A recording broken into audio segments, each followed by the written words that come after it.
Good evening, and thank you for joining us. I'm Amy Osher, host of Behind the Headlines. We'd like to welcome our in-studio guests, our online viewers, the panelists, and of course our candidates this evening. This forum is for the Collier County Commission District 2 race. Now, each of the candidates were supplied a breakdown of our rules of conduct. We have them posted outside if you'd like to review them as well. It outlines we'll begin with a 2-minute opening statement from each one of the candidates. They'll get 1 minute to answer each one of the questions, and at the end they'll have 1.5 minutes to do a closing statement. We're keeping time, and I'll intervene if someone goes long and ask them to wrap it up. I may also pause if we feel that a rebuttal is in order. All the questions, including ones submitted by the public, have been vetted for their suitability. Now on to the rules this evening we hope everyone will adhere to. No signs, t-shirts, or handout materials supporting any candidate or cause. Cell phones must be silenced, please. No pictures, videos may be taken during the forum. No speaking from the audience. No show of support for or against any participant, candidate, panelist, or moderator, to include clapping, cheering, whistling, or booing. Applause is appropriate at the conclusion of the program. Naples Daily News reserves the right to deny entry to any individual. Anyone not adhering to these rules may be asked to leave. Now on to introducing our panelists. We have editorial editor Alan Bartlett with the Naples Daily News, Brent Batten, columnist with the Naples Daily News, and Chad Oliver, anchor with NBC2. And we'd like to please welcome our candidates. We have James Calamari, James Carter in the middle, and Andy Solis. For the first 2 rounds, panelists will ask questions. We'll be following that up with questions that are solicited from our audience, and then we'll go back to the panel again.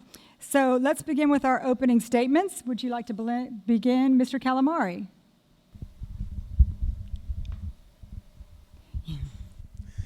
Good evening. Thank you all for coming out this evening. Hopefully you didn't drown in the weather on the way in.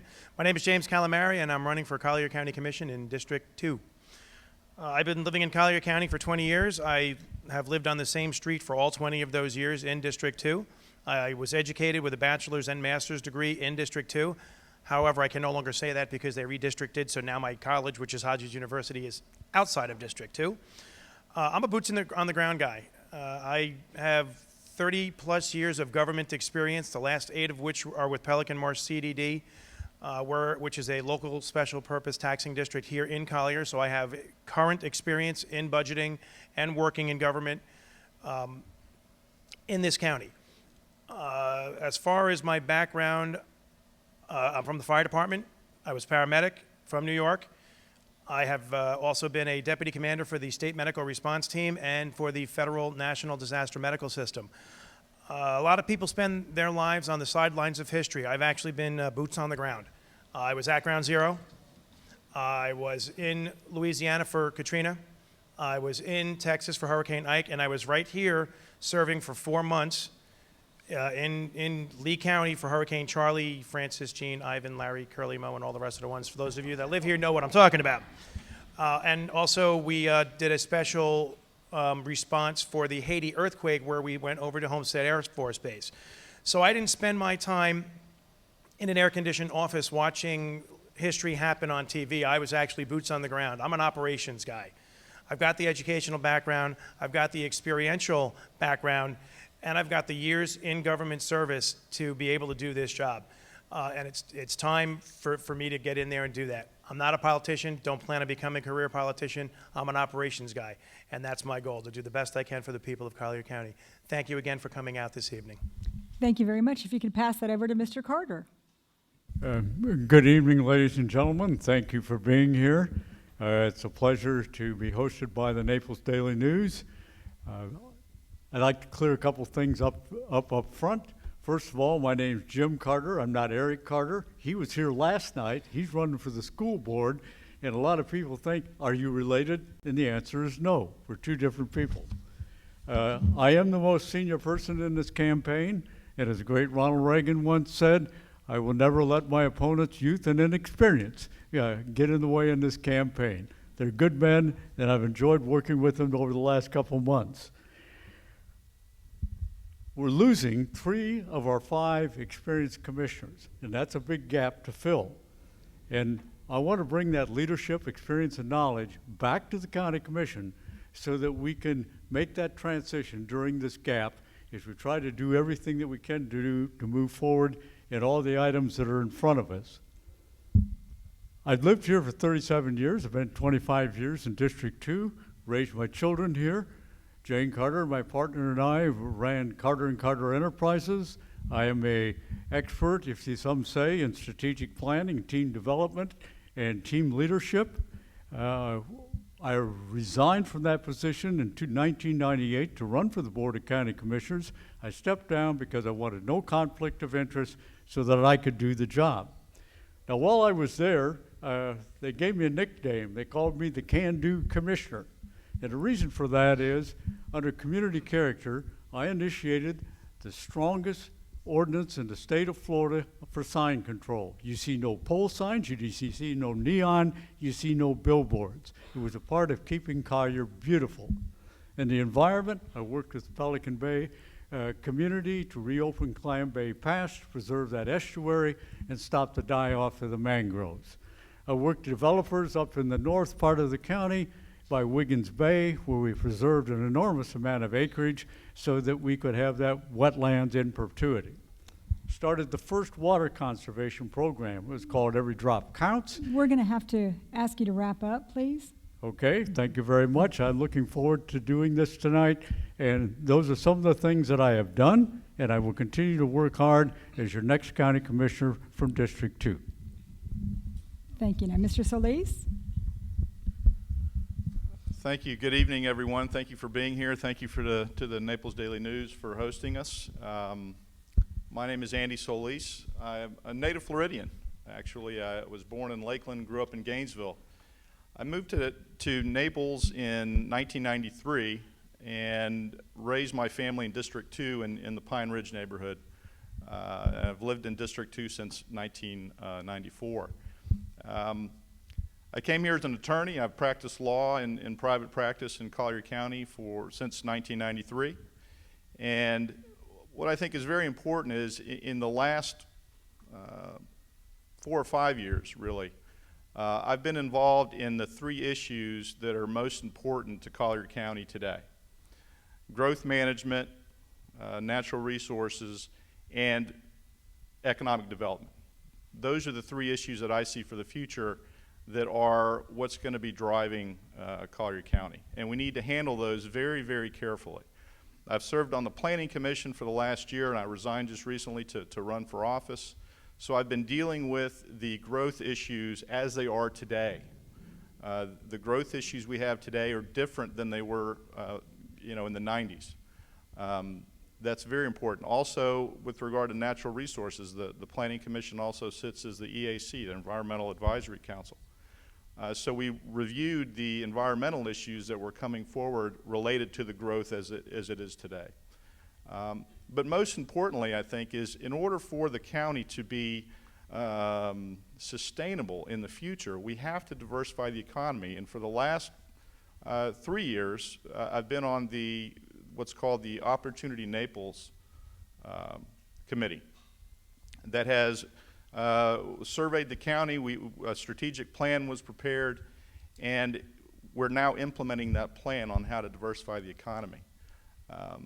I'd like to see the county continue in the direction that it's going, and I've got the current experience to help do that. So again, my name is Andy Solis. I'm running for District 2 County Commission, and I would appreciate your vote. Thank you very much, gentlemen. Now we're going to turn it over. Alan, would like to get us started? Yes, also thank you to everybody for turning out and joining us tonight. We appreciate your interest in this very much. I want to preface this first question with a little bit of explanation, and that is, in this particular race, this is a district race for Collier County Commission, so it's people in District 2 who will vote for this. We have these 3 gentlemen on the ballot, and so on August 30th, the decision will be made, and one of these 3 gentlemen will be put into the seat. So with that background, here's my question. We have seen Collier County grow. We have a budget with everything included that's approaching $1 billion. We have thousands of county employees. Would you support a system like the school boards or the Lee County Commission where the district commissioner must reside in the district but is elected by everyone countywide?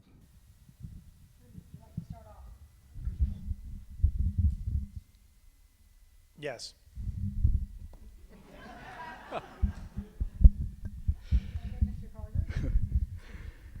I think that's always up to the voter.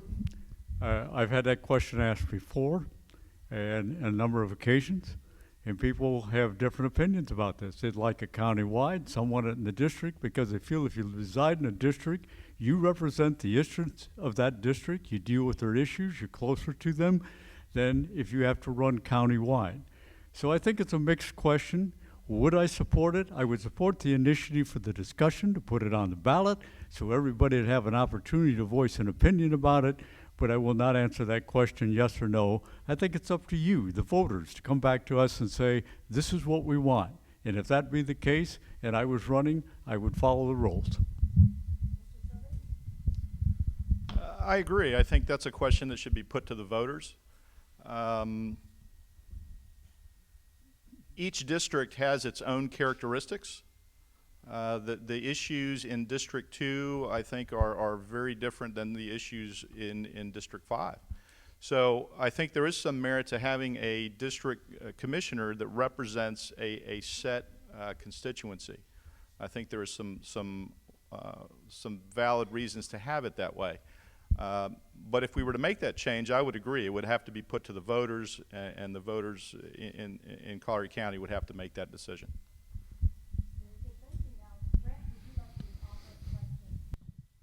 Yes, thank you, candidates, for coming out tonight. My question, are impact fees in Collier County too high, too low, or about right? And if you favor lowering impact fees, how do you propose to make up the difference in funding needed to keep up with infrastructure? Mr. Carter, can we start with you this time and work our way down and then back? Okay, if I can quickly summarize that question, you're asking me if impact fees are too high or too low, and if we did decide to lower them, how would we make up the budgetary difference? All right, thank you, sir. Now, I hope my time starts now, not then. All right, I approach impact fees exactly on this manner. Impact fees need to be spread according to the size of the building being put up. An 1,800-foot square home should never be paying the impact fees as a 6,000 square foot home. If there's differences, how will we make it up? It seems to me that we have to have a balanced program in order to do that. So if you do a spread and you charge a guy of 6,000 square feet more than the guy that has 1,800 square feet, then I think that you will have a balanced budget. But I truly believe that impact fees are an issue that has to be thoroughly revisited in terms of what our expectations are and what we're going to do as it affects a wide variety of projects in Collier County. Thank you. And now we want to go back to, which way did you say, Brent? Down the line to Mr. Solis.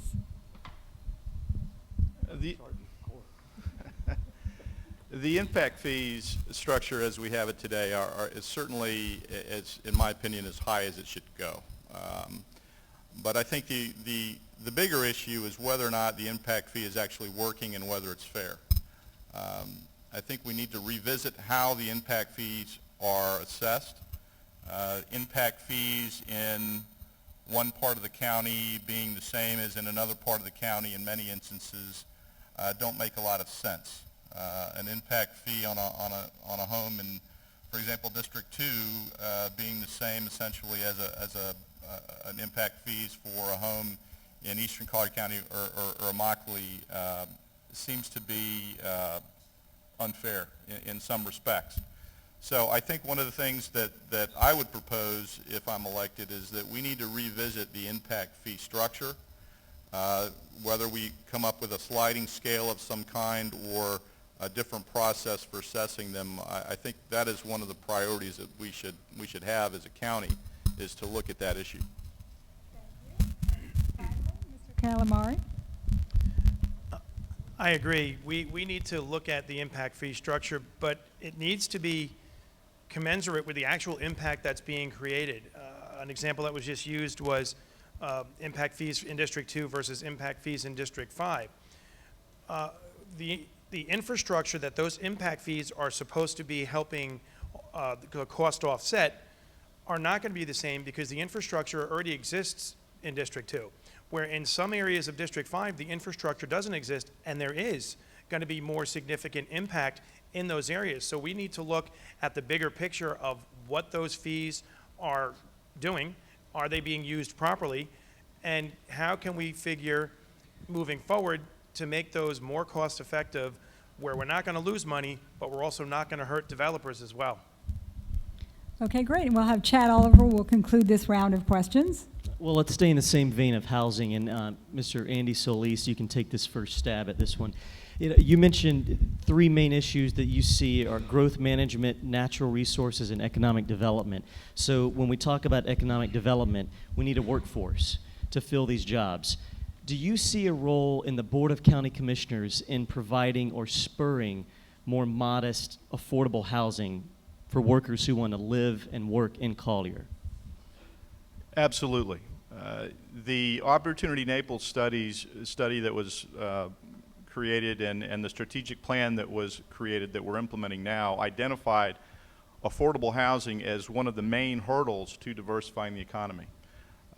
We have to have the workers living in Collier County if we're going to do that, and not having that affordable housing, and affordable housing in the sense of housing for young professionals, teachers, our policemen, our firemen. That kind of affordable housing is really what we're talking about, not some definition of low-income housing. We need all of it. So the county commission can play a very important role in that. And one of the things that I would propose on the county commission is that we revisit how we encourage the development of affordable housing. We need to make it, we need to provide some incentive in the sense of higher densities for landowners and developers to provide that. If it makes more sense to them financially, it'll happen. You know, I've been involved in economic development here since 1985, and every study has brought up the same issue and raised the same question. And now, finally, the Board of County Commissioners commissioned another study, and I hope it's the last study, and if I'm there, it will be the last study, that they're going to bring forth to the community a total picture from all different parties of what their recommendations are to the Board of County Commissioners to deal with this very, very broad-based issue. There's no simple solutions to it. You've got parts to it. You've got public housing. You have Habitat for Humanity. And then you have the opportunity through changing densities in a number of areas where you can create, through the free market, affordable workforce housing. And it's going to take a combination of all that review. It's going to take the opportunity to hear what the community is telling us one more time, what they think has to be done. And I think we've kicked that can down the road as far as we ever can. Make the decisions based on the studies coming back and the wide base of input from the community. Thank you. And I believe you get the last word again. We spend a lot of time in all of these forums talking about workforce housing and affordable housing, and we always seem to leave out seniors. Seniors also need affordable housing. I think Andy talked about young professionals need affordable housing. And yes, even our blue-collar workers need affordable housing. There's no one cookie-cutter piece that we can put onto this and say, well, this is going to work for this, and it's going to work for everything.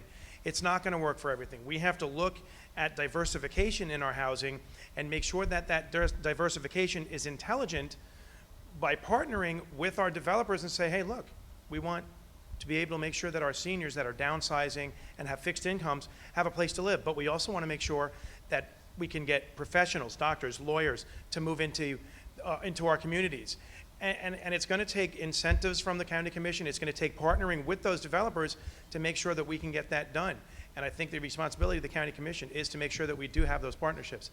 We've done enough studies. The time for studies is over. The time for action is now. We're going to pause for just a second, remind folks that we have some pens and a questionnaire on the seat. If anybody would like to submit a question, we do have a section here that we'd like to hear some of your thoughts as well. Now for our next round, Alan, do you have something? Yeah, for the next question, we're going to do a little microphone challenge here and start with James. Pass it down to Andy and then back to Jim. And here's the question. Start down here with James and then down to Andy. So you're going to hold the wire when I yank it out of my hand. So the question is there enough beach parking in District 2? If not, where should it go and how should it be paid for? No, there's not enough beach parking in District 2. There are a couple of plans that are on the burners right now to utilize some of the empty spaces within District 2. I do know that one of the plans is looking at the water park and shuttling people down from the water park down to the beach. I think that's a great idea because the county already owns the property, the parking lot already exists, so it's just a question of getting them from point A to point B. But unfortunately, there's not a whole lot of empty real estate left in District 2 to put up more parking lots, to put up more areas for people to park. So I think the solution might be, how do we shuttle them in? What can we look at outside of District 2 where we can use the CAT system to bring people to the beach in District 2? Thank you very much, Mr. Carter. Oh, Andy goes next. Okay. Well, there's clearly not enough parking, in my opinion, for District 2 for beach parking. The question is, where would we put it? I think the county would have to look at investing in purchasing land to do that, to make it somewhere adjacent to the beach. And I think that is an investment that we would have to look very long and hard at. Some alternatives for transportation, I think would be maybe an acceptable alternative. But that is a very difficult issue. I think the state has some involvement in beach access as well. So that is certainly something that needs to be looked into. I don't have the answer today as to where exactly to put it. And I'm sure there's a property owner out there that's probably happy. But I think it's something that we need to look at as a county, because as the county grows, especially District 2 has the beach, and that is one of the impacts of growth in eastern Collier County that's going to have an effect on District 2. Okay, it's an age-old question, and is there enough in District 2? No. Is there enough in District 1? No. Is there enough in District 4? No. We have very limited spaces to accommodate all the people who want to go to the beach. Is there some magic bullet out there that's going to answer that question? I don't know if there is. I think there's several ideas that have been shared.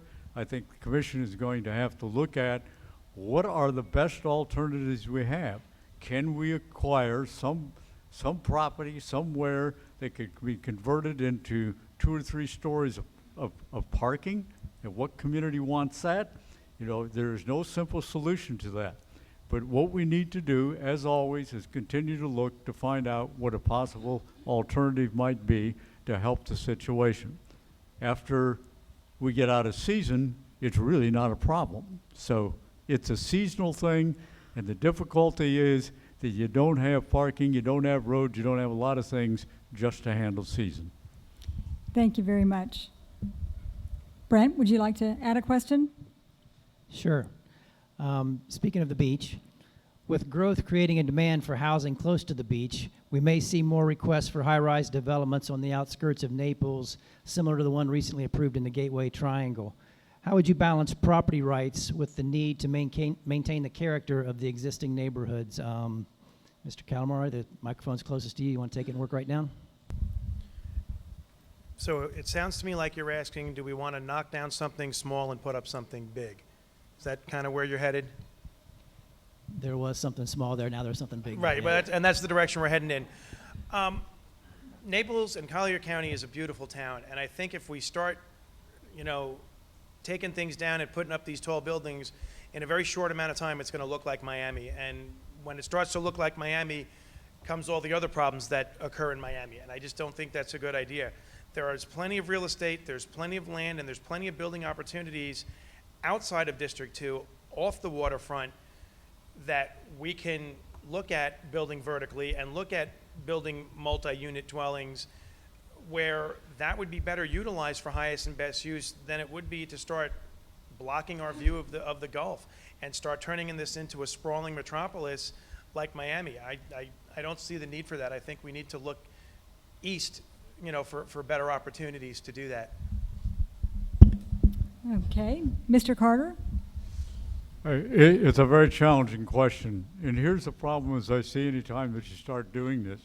When you start making an exception in one area that you're going to raise a building height, or you're going to do this, you're going to do that, what happens is it begins to set a precedent.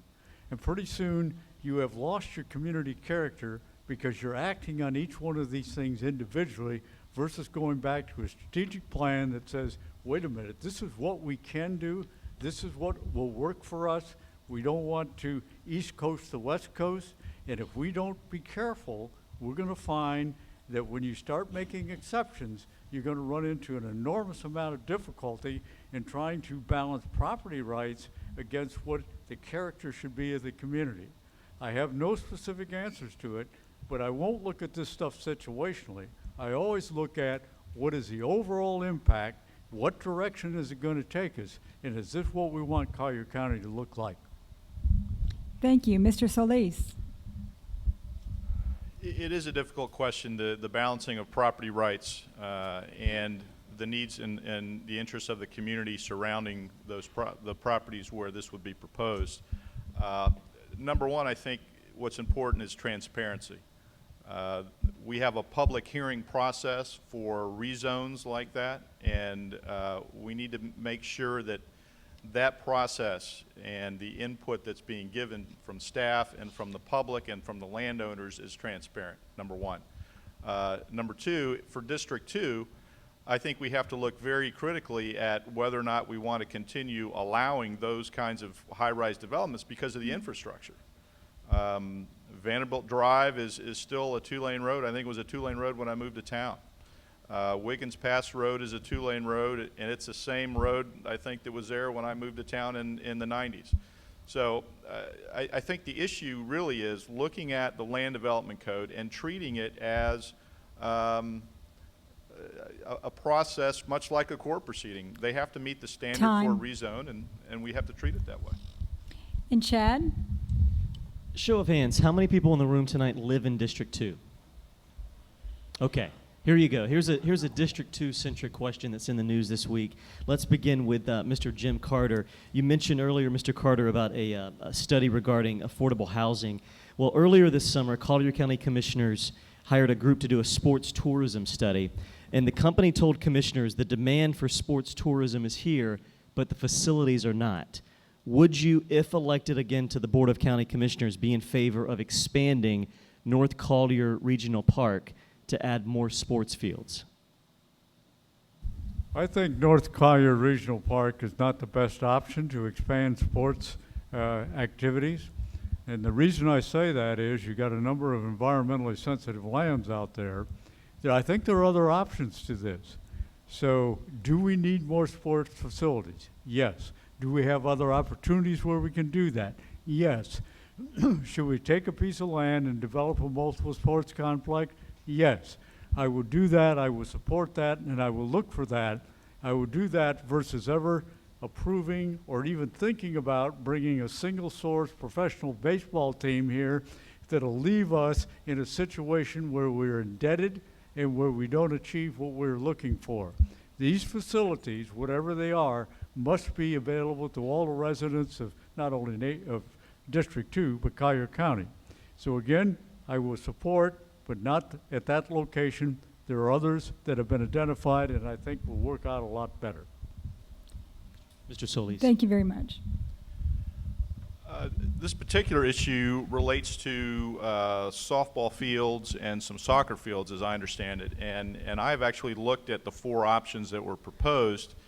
And I wouldn't be in favor of the first three options because it pushed all of the fields and everything into what is now a preserve and up against the Wilshire Lakes neighborhood and some other residential areas that have been there way before these plans were brought forward. Now there's the fourth plan had a plan to essentially redo some of the footprint of the park already, which I think may have some merit. But as far as expanding the ball fields in that area, I wouldn't be in favor of that. I do think there are some other lands that are available that would be perfect for that kind of a development, and certainly if the revenue would be there for the county and it makes sense as an investment, then it should be considered. But I wouldn't agree with the Time. 3 proposals that were set forward. Alan, do you have some questions from the audience?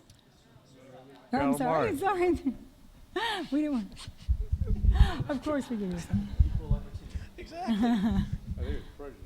Yeah, really. So I'm inclined to agree. We're built out. District 2 is built out. You know, everybody wants to put this in District 2 and put that in District 2 and put this in District 2. What's wrong with all that vacant land that's not in District 2? I agree. Recreation is very important. I agree. We want to have soccer fields and softball fields. I agree with all that. But we've already developed all this land that's here in this district. I don't understand why we want to overdevelop this land, why we want to overuse this land, why we want to start damaging some of our preserve areas. We need to stay away from that. We can go east again to put up these type of sporting fields.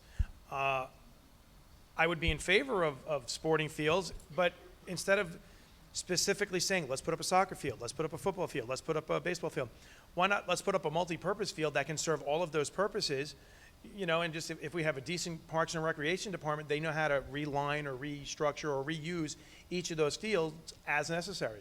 But let's look to outside of District 2 for that. Thank you. We gave you extra 2 seconds. Alan?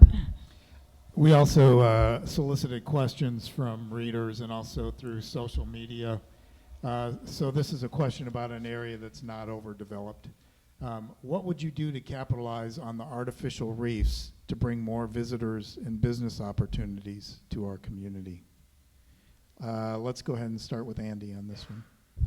What would you do to capitalize on the artificial reefs to bring more visitors and business opportunities to our community? Well, I think there's one, if it's environmentally a good idea, I think we should create more. Certainly using that as a basis to bring in ecotourism, or what I think would be a good idea. It's one of our great assets is we have this wonderful beach area.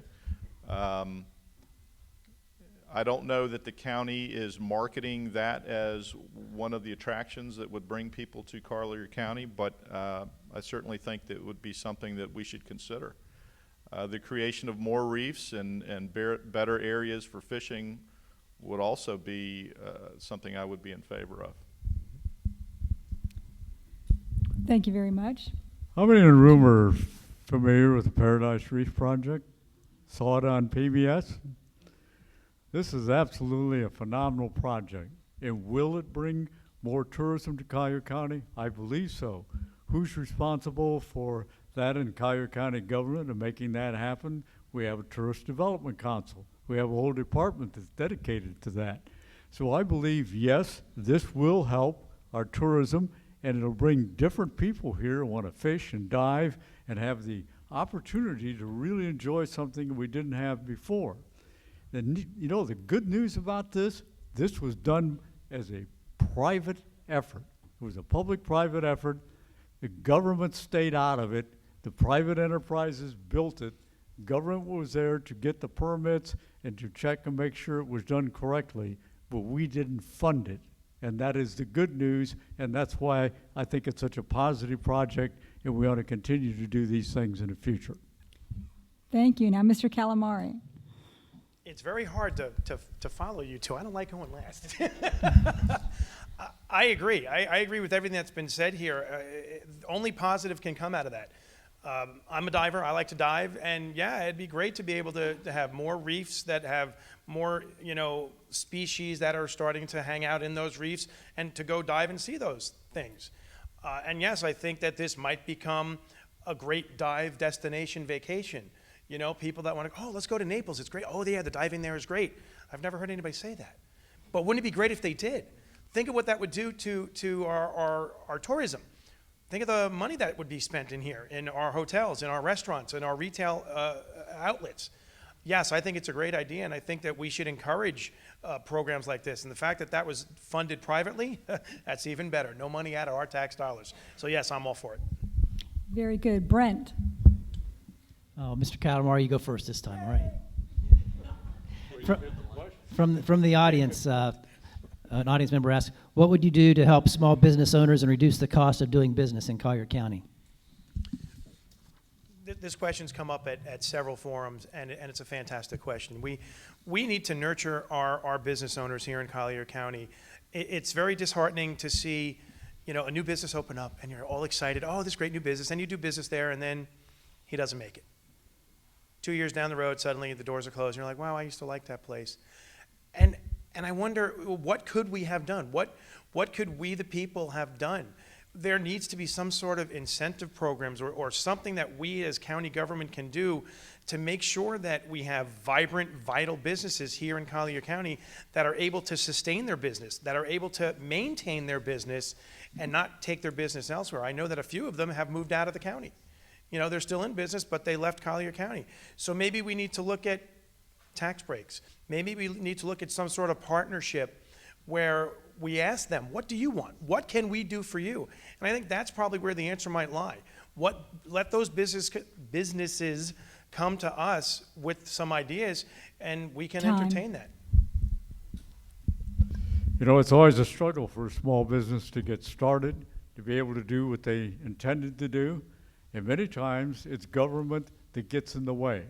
Our permitting process is complicated. Our regulatory process is complicated. The inspection process may take forever to get it done. We have to revisit and revitalize and change a lot of the ways that we do this. When we talk about offering incentives to someone, we should offer the same incentives to a business that is already here versus the same one we bring in from the outside. So county government could do a lot more to ensure that these small businesses could survive if we cleaned up our own act.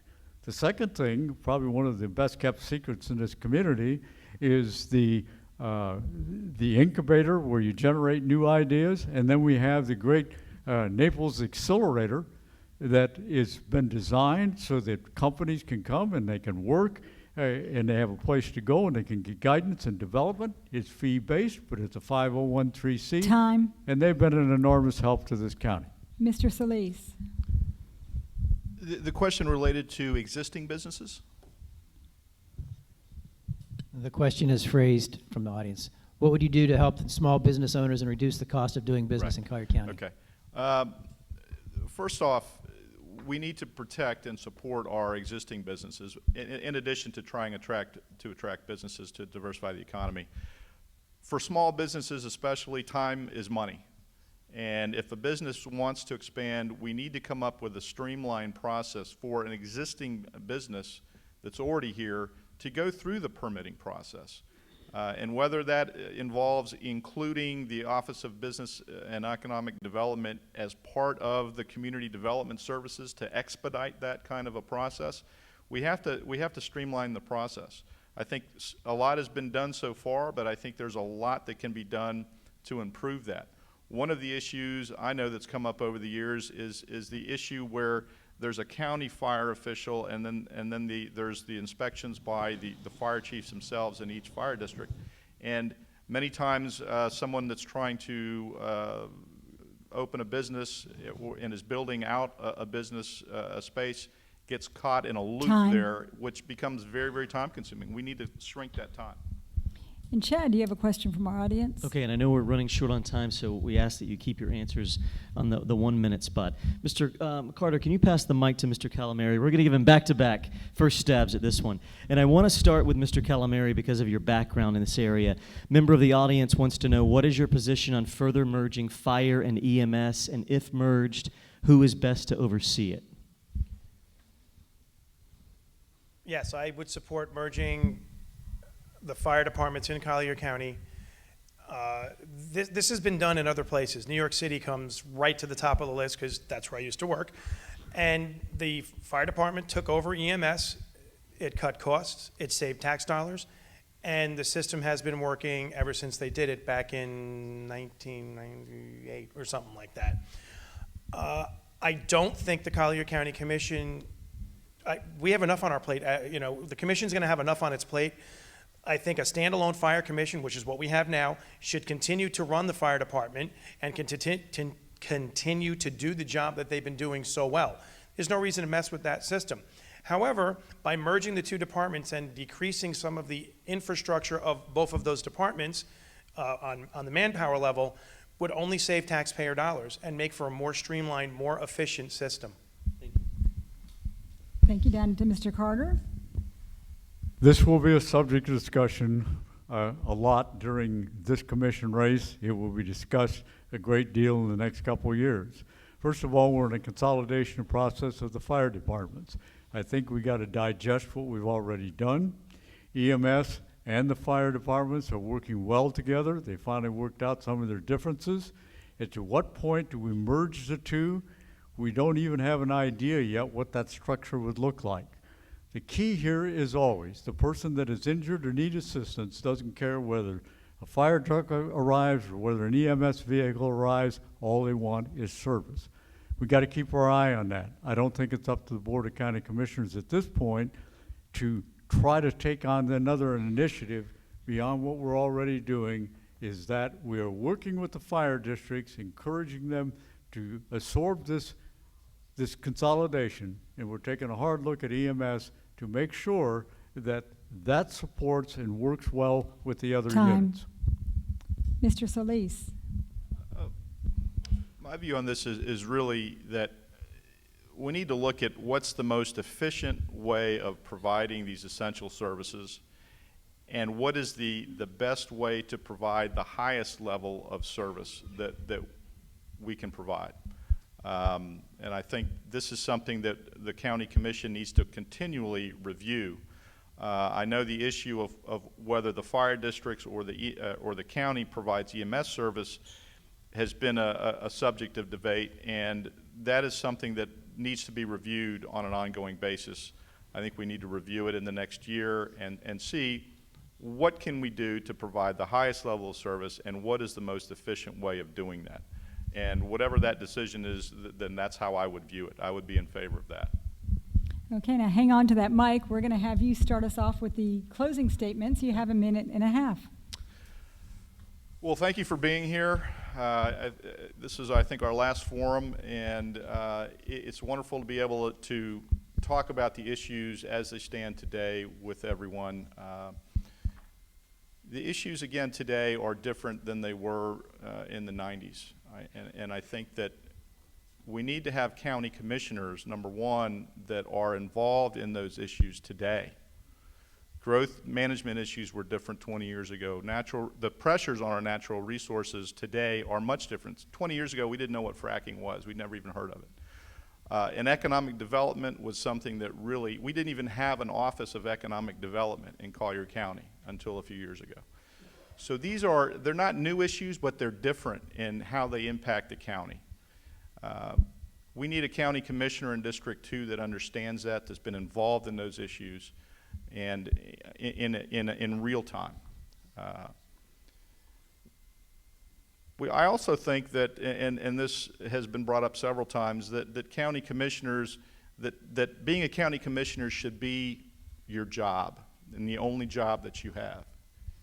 And I disagree with that, because county commissioners need to be connected to the community. They should have businesses. They should have employees. It's what keeps them connected with the community, with the economic environment of the county. I'd love to be your county commissioner for District 2. Please vote. Early voting starts on the 20th. I'm Andy Solis. Thank you. Thank you very much. Mr. Carter. Thank you very much. It's a pleasure to be here. I believe the county commissioner's job is full-time. That's what you pay for. That's what you should get. Being connected with the community, I've been connected with this community ever since I've been here, whether as a county commissioner or whether in the civic associations that I'm a part of, the HOA or the Pelican Marsh Foundation. The Men's Republican Club has speakers from all over this county come every month to talk about the issues that we're faced in the county. My job as a county commissioner is full-time, and I'll tell you why I think that's full-time, because if we don't pay attention to the critical issues that are in front of us, we got two choices here. We're either gonna make those decisions and move forward, or we're gonna slip backward, and if we slip backward, we're gonna end up damaging our quality of life. I want you to vote Jim Carter on August 30th, whether it's in the early voting, whether it's still absentee, or whether it's the day of the election. Thank you. I look forward to serving you again. Thank you. Mr. Calamari, we'd like to hear your thoughts. No, you don't. I've got a website. You've heard me talk. I see all the same faces here that I've seen at all the forums. You know what I stand for. You know what I think. It's time to move forward. I'm not a politician. I don't plan on becoming a politician. I'm a Reaganite. It's who I am. That's what I am. I think it's time to get people into county government that are going to be held accountable, that are going to be transparent. I'm pretty transparent. You know, there's no secrets me. I don't do politically correct. I don't have a filter. I don't have the time, okay? And I don't think our commissioners should be playing politics or, you know, serving special interest groups or having pet projects or having an agenda. I don't have an agenda.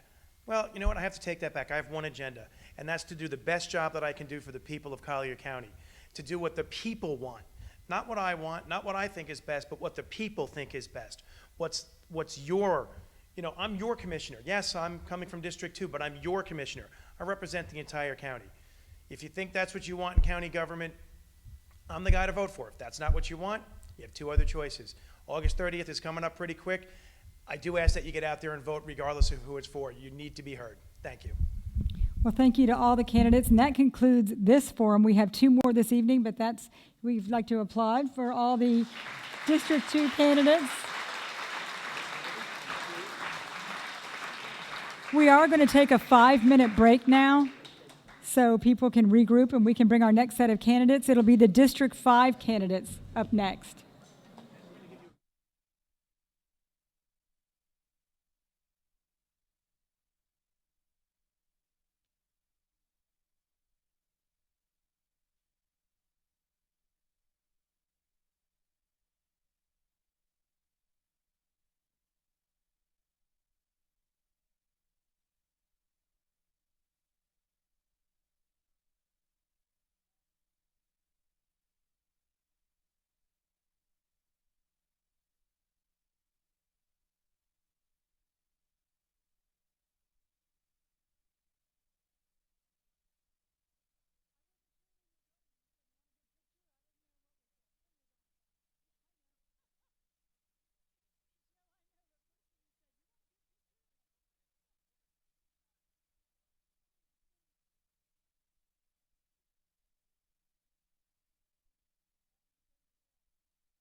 Good evening. We're going to ask if everybody could come in and take a seat because we are going to be beginning this next forum momentarily.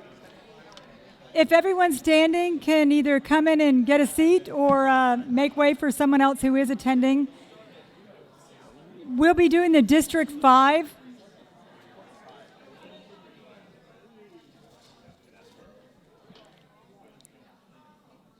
Thank you very much. If everyone that's attending the District 5 or interested in that could please take a seat. We're going to get started here. Okay. Good evening and thank you for joining us. If you're just joining us right now, I'm Amy Osher, host of the Naples Daily News show Behind the Headlines. We'd like to welcome again our studio guests, our online viewers, the panelists, and of course our candidates. Each candidates were supplied a breakdown of the rules of conduct. We have them posted, but the gist of it is we're starting with an opening of 2 minutes. Each question you'll have a minute and a half. A closing statement at the end, which you'll have a minute and a half. The questions you'll have 1 minute. We're keeping time. We're on a tight schedule, so I'll intervene if anyone goes long. The rules of conduct: no signs, T-shirts, or handout materials supporting any candidates. Cell phones must be silenced. No speaking from the audience. No signs of support for or against anyone.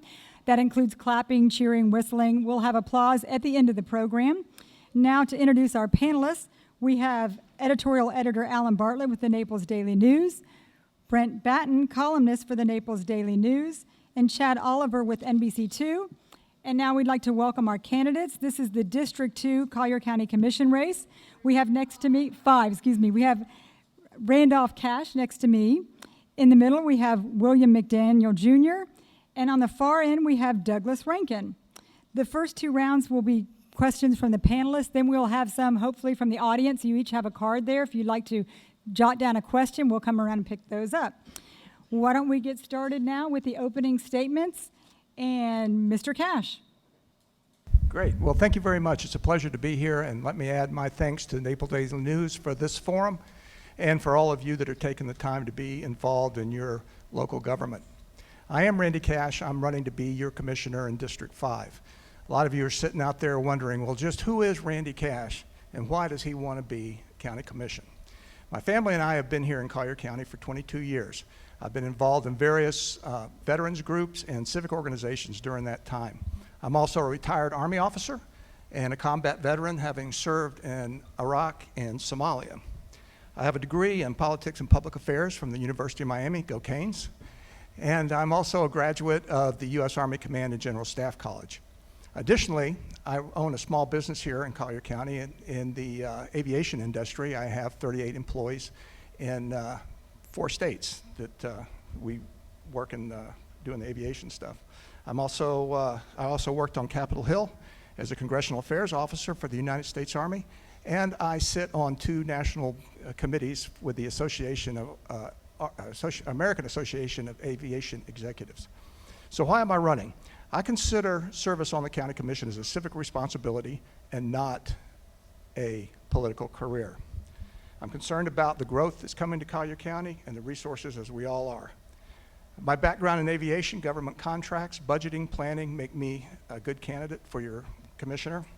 And I also bring a fresh perspective to the county and to the commission, as I am owe nothing to any allegiance to any special interests, nor do I have been involved and ensconced in the bureaucracy of Collier County. So that's who I am, and thank you very much. Thank you. Mr. McDaniel, you have 2 minutes. Okey-doke. Well, good evening, everybody, and I also would like to thank the Naples Daily News for allowing us this opportunity to introduce ourselves. Folks, I am Bill McDaniel, and I plan on serving as your next Collier County Commissioner for District 5. My message is pretty simple, and it hasn't changed, and it's not gonna. Less is more. And by that I mean less government, less bureaucracy, more accountability, and more jobs. I truly believe the key to economic sustainability for Collier County is employment. Jobs helps all Collier County residents. I want to reduce the amount of time that employers have to spend in the permitting process. I want to reduce the expenses associated with those permits. And I certainly want to reduce the paperwork and the trips that they have to make to our government centers. Governments don't create jobs. Entrepreneurs create jobs. Free and open marketplaces create jobs.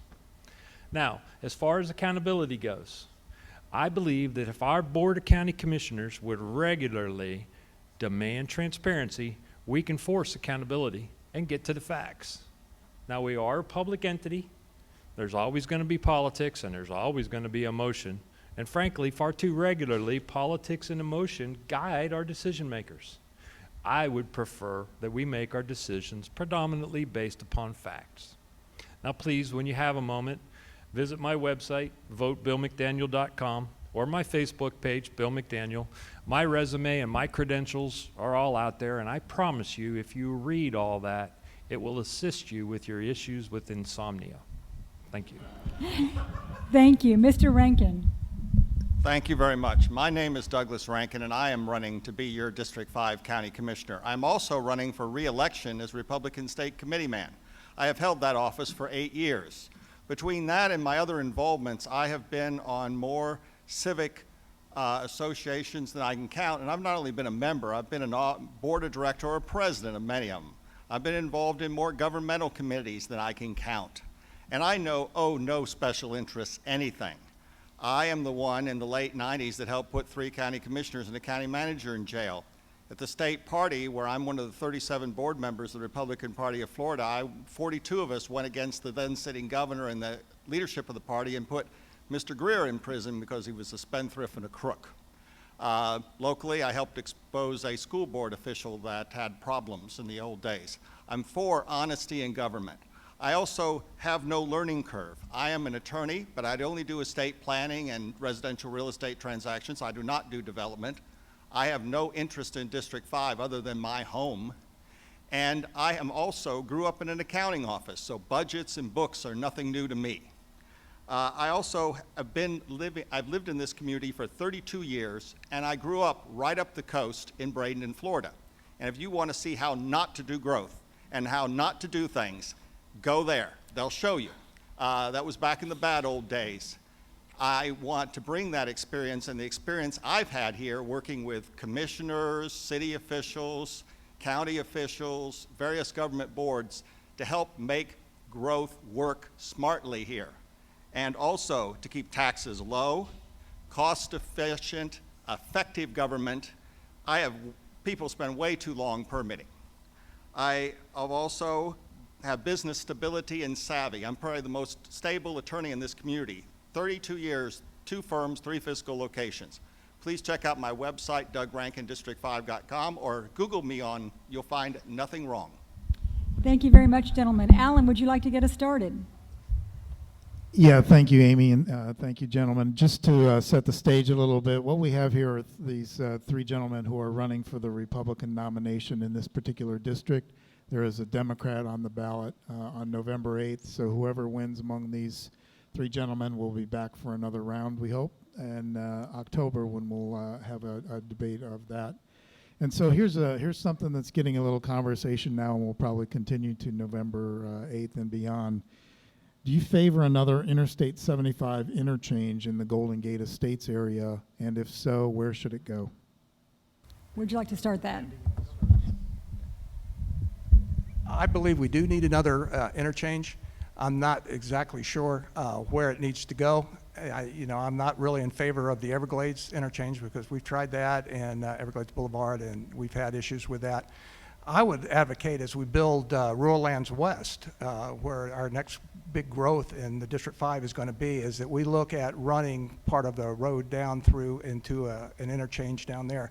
The problem that I have with Everglades Boulevard too is there's 750 homes that are on Everglades Boulevard, and you start running traffic up and down the boulevard there, you're really going to inconvenience a lot of homeowners. Great. Why don't we take it down to Mr. McDaniel? It would be my wish that we would enhance the already existent facilities that we have at Everglades Boulevard. And I think that's done in a well thought out manner, that's the most fiscally responsible path for us to travel. We've already got the infrastructure. We can open up those access points on Everglades Boulevard to give our folks that live in eastern Collier County a methodology to get to town and not burden our economy with the additional expense of another overchange facility within a close proximity. And if it's done with thought, we can make the eastbound traffic coming pass through the interchange and do a U-turn and come back around to come back up over, because currently the eastbound traffic exits down towards Picayune and comes up over and then comes up into the area. And by doing that, we would help control the theoretical or potential for crime and poor events to occur from the other side. Thank you. Do I have a minute or a minute and a half? Minute. Yeah, I was just going to remind you, we have a minute for the questions and answers. Mr. Rankin? The short answer is we definitely need an I-75 interchange. I was heavily involved in helping put together the one for Everglades. The current commissioner abandoned those plans in favor of the road Mr. Cash spoke of. Unfortunately, I'm the only one sitting here that had attended 2 different forums with the developer of rural lands in that area. And at both of those forums, they made it quite clear that they have no plans for the next 15 or 20 years to extend that road south far enough to even come close to the interstate. So unless the county were to do it or somehow force them to do it, we're really stuck with either Everglades or DeSoto, and we definitely need an exit. There are also other reasons we need some kind of ingress and egress there. In the past, there have been fires at the boulevard burning south, and if that happens, they've got a problem. They've got the emergency exit for Everglades. DeSoto, at the moment, is cut off. They would have a problem getting out of there. So we definitely need the interchange. The question is where, and if we can get the other road built, that would be great. Thank you. And Brent, do you have a question for us?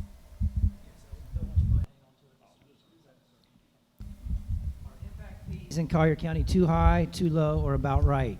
And if you favor lowering impact fees, how would you propose to collect the money to build the infrastructure needed to keep up with growth? I believe impact fees are a one-time onerous, statutorily regulated tax and imposition on the first person in, whether you be a single-family home builder, purchaser, or a commercial builder. I propose that we replace the current impact fee structure with a special growth assessment. There's no argument that growth needs to pay for growth. There is no argument that there is no differentiation in the cost of infrastructure, whether it be in eastern Collier County or whether it be in the urbanized area. Predominantly, the costs are the same. And as was mentioned in the prior discussion, there is a larger portion of infrastructure already existent in the urbanized area of Collier County at this particular stage.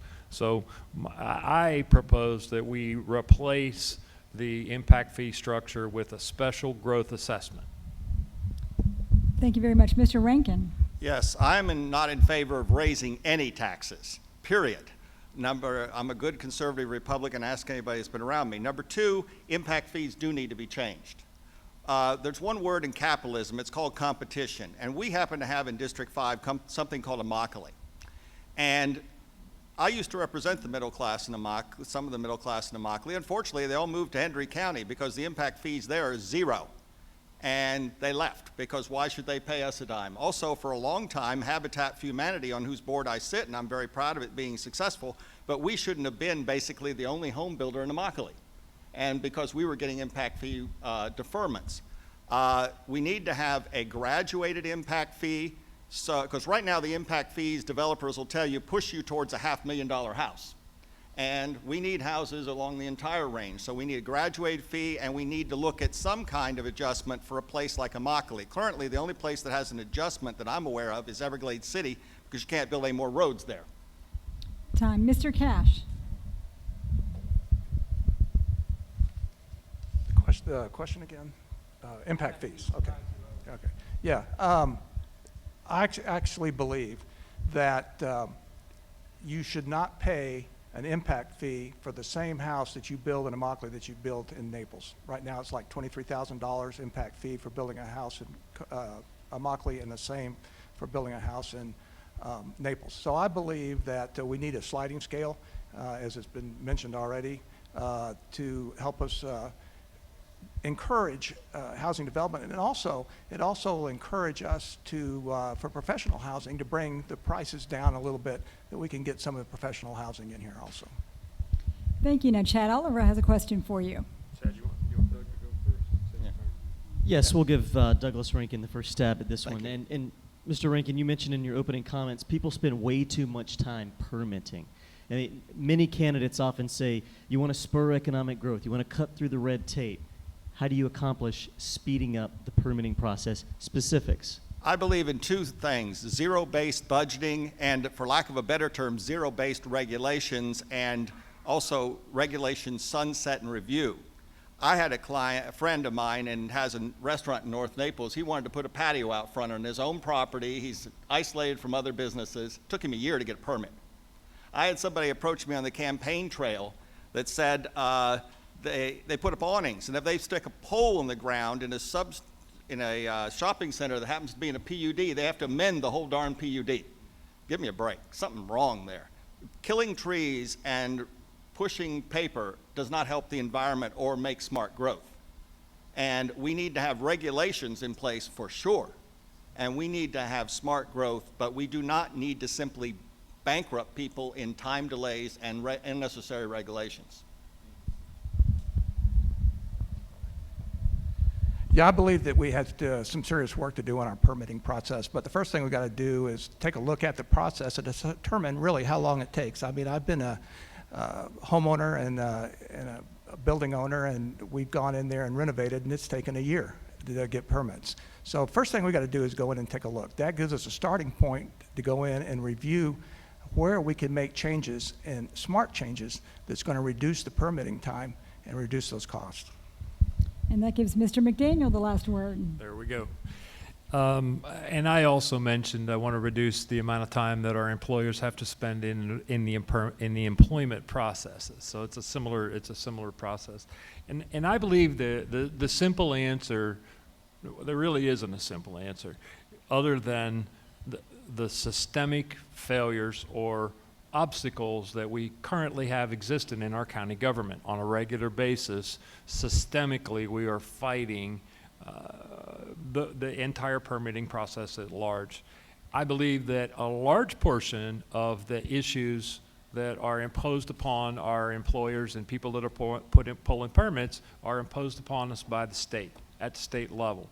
And I have actually heard in another forum or debate a discussion about, and we've had advisory groups to advise the commission on these onerous regulations that are put upon the state and or the duplicity that our current regulations puts upon these people. So that's the beginning of that process.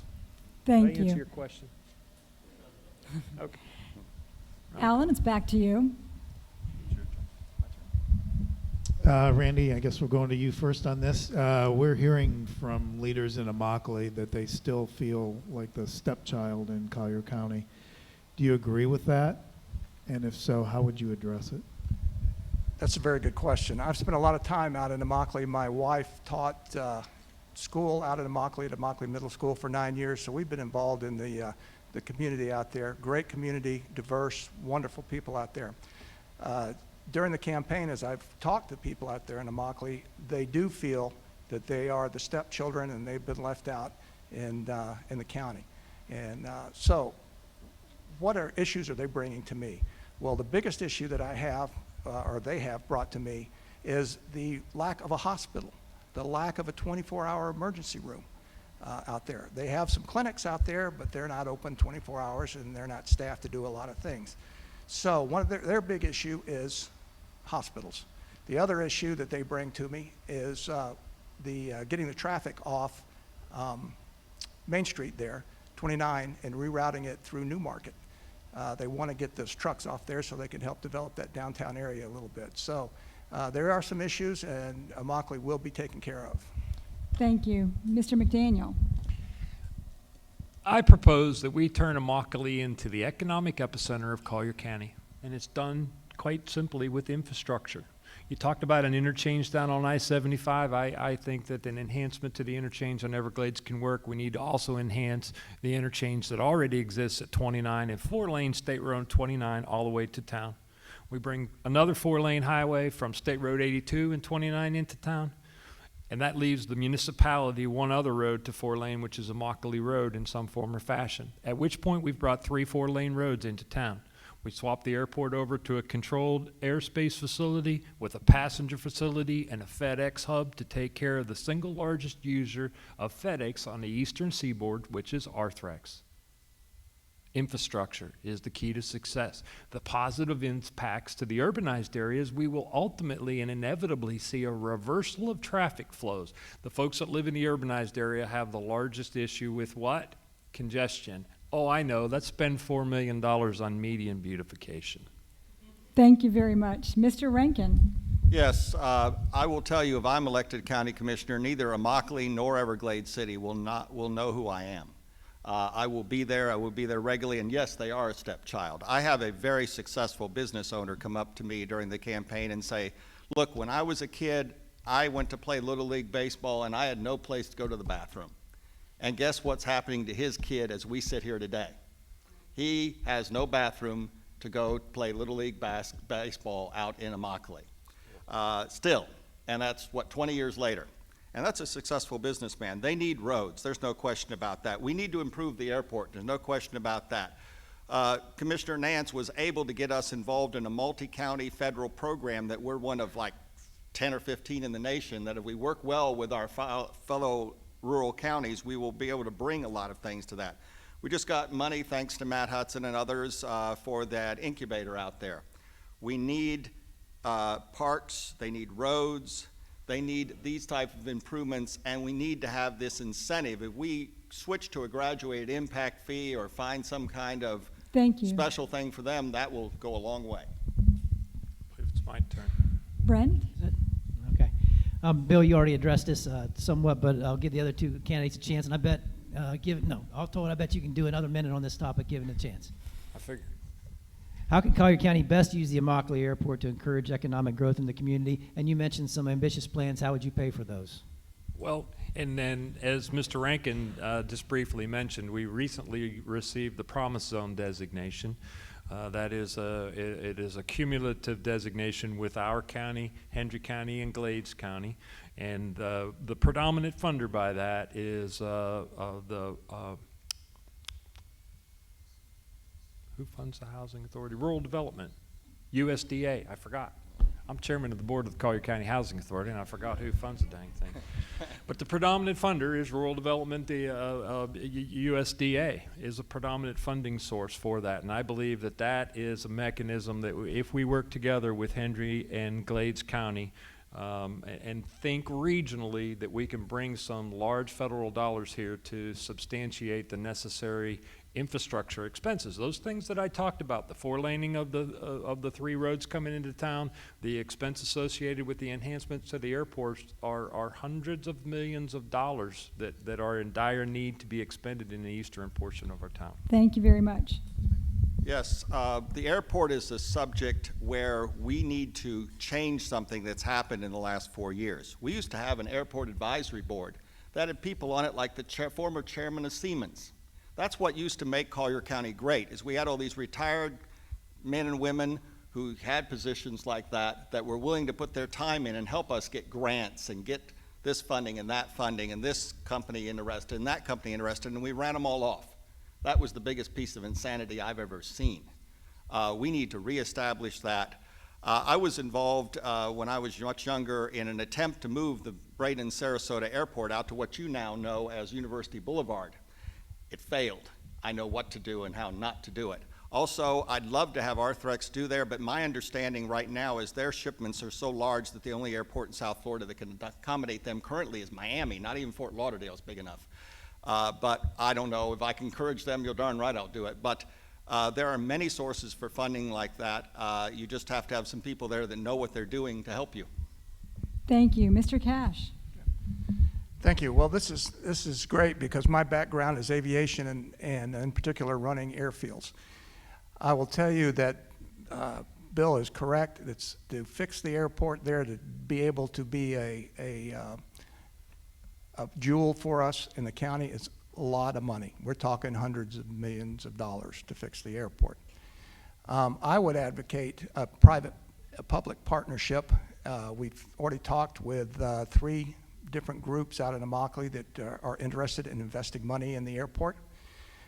We need to build some new hangars out there. I know of a business that's actually up in Hendry County that wants to come down to Immokalee and work out of Immokalee, but there's no hangar space available, and there's a waiting list, and there's no hangars big enough. So we need to take what money we can get and build hangars, build new ramps, and then work this private-public partnership to do the other improvements that we need to do to the airport to make it viable. Thank you very much. Chad, do you have a question? All right. Is it Mr. Rankin's first stab at this one? So keep it all straight for you. Okay, thank you. I'm glad someone is. So elections are about making choices, and these gentlemen have impressive resumes, deep roots in the community. Help this audience decide, though. You're all on the Republican ticket. Look at the 2 men sitting next to you. What's one area where you differ from the other men in this race? Well, I have many connections to the state and federal level. I doubt these gentlemen have. I'm one of the 37 board members of the Republican Party of Florida. There's about 350 or 360 county commissioners in this state. Go to Tallahassee, you're just one in a big crowd. I sit on the, Mr. Lee, the former head of the Senate, sits next to me on that board. Locally, I've been involved with just about everybody who is or may be a commissioner. I've known them all for as long as they've been here. I've been here longer than many of them. And in this job, if you can't get 2 or 3 other votes, depending on which kind of vote you're talking about, you're just somebody whistling in the wind. I've already, while I'm still legally able to, had a chat with pretty much everybody who is running for or in these positions about what District 5 needs and what we need to do, and I don't think I've got a problem with that moving forward. Getting a little more specific as we get closer, and luckily we've got a Democratic opponent, so I'm free to do that until November 8th. And I intend to make full use of that. I've been involved in all the plans that are the 4 plans that make up District 5. Time. Thank you. Okay, Mr. Rankin says it's his connections to state leaders. Randy Cash, what do you say? What's one area that makes you better than the other 2 people? Well, I'm an old soldier. Well, not old, okay, but thanks. I'll submit to you that 22 years in the military has given me a unique set of skills to use as your county commissioner. And what are those skills? Number 1 is understand the mission, know what we're trying to do, be able to explain the end state, what we want when we get to the end of it. Second one is make a plan and communicate that plan.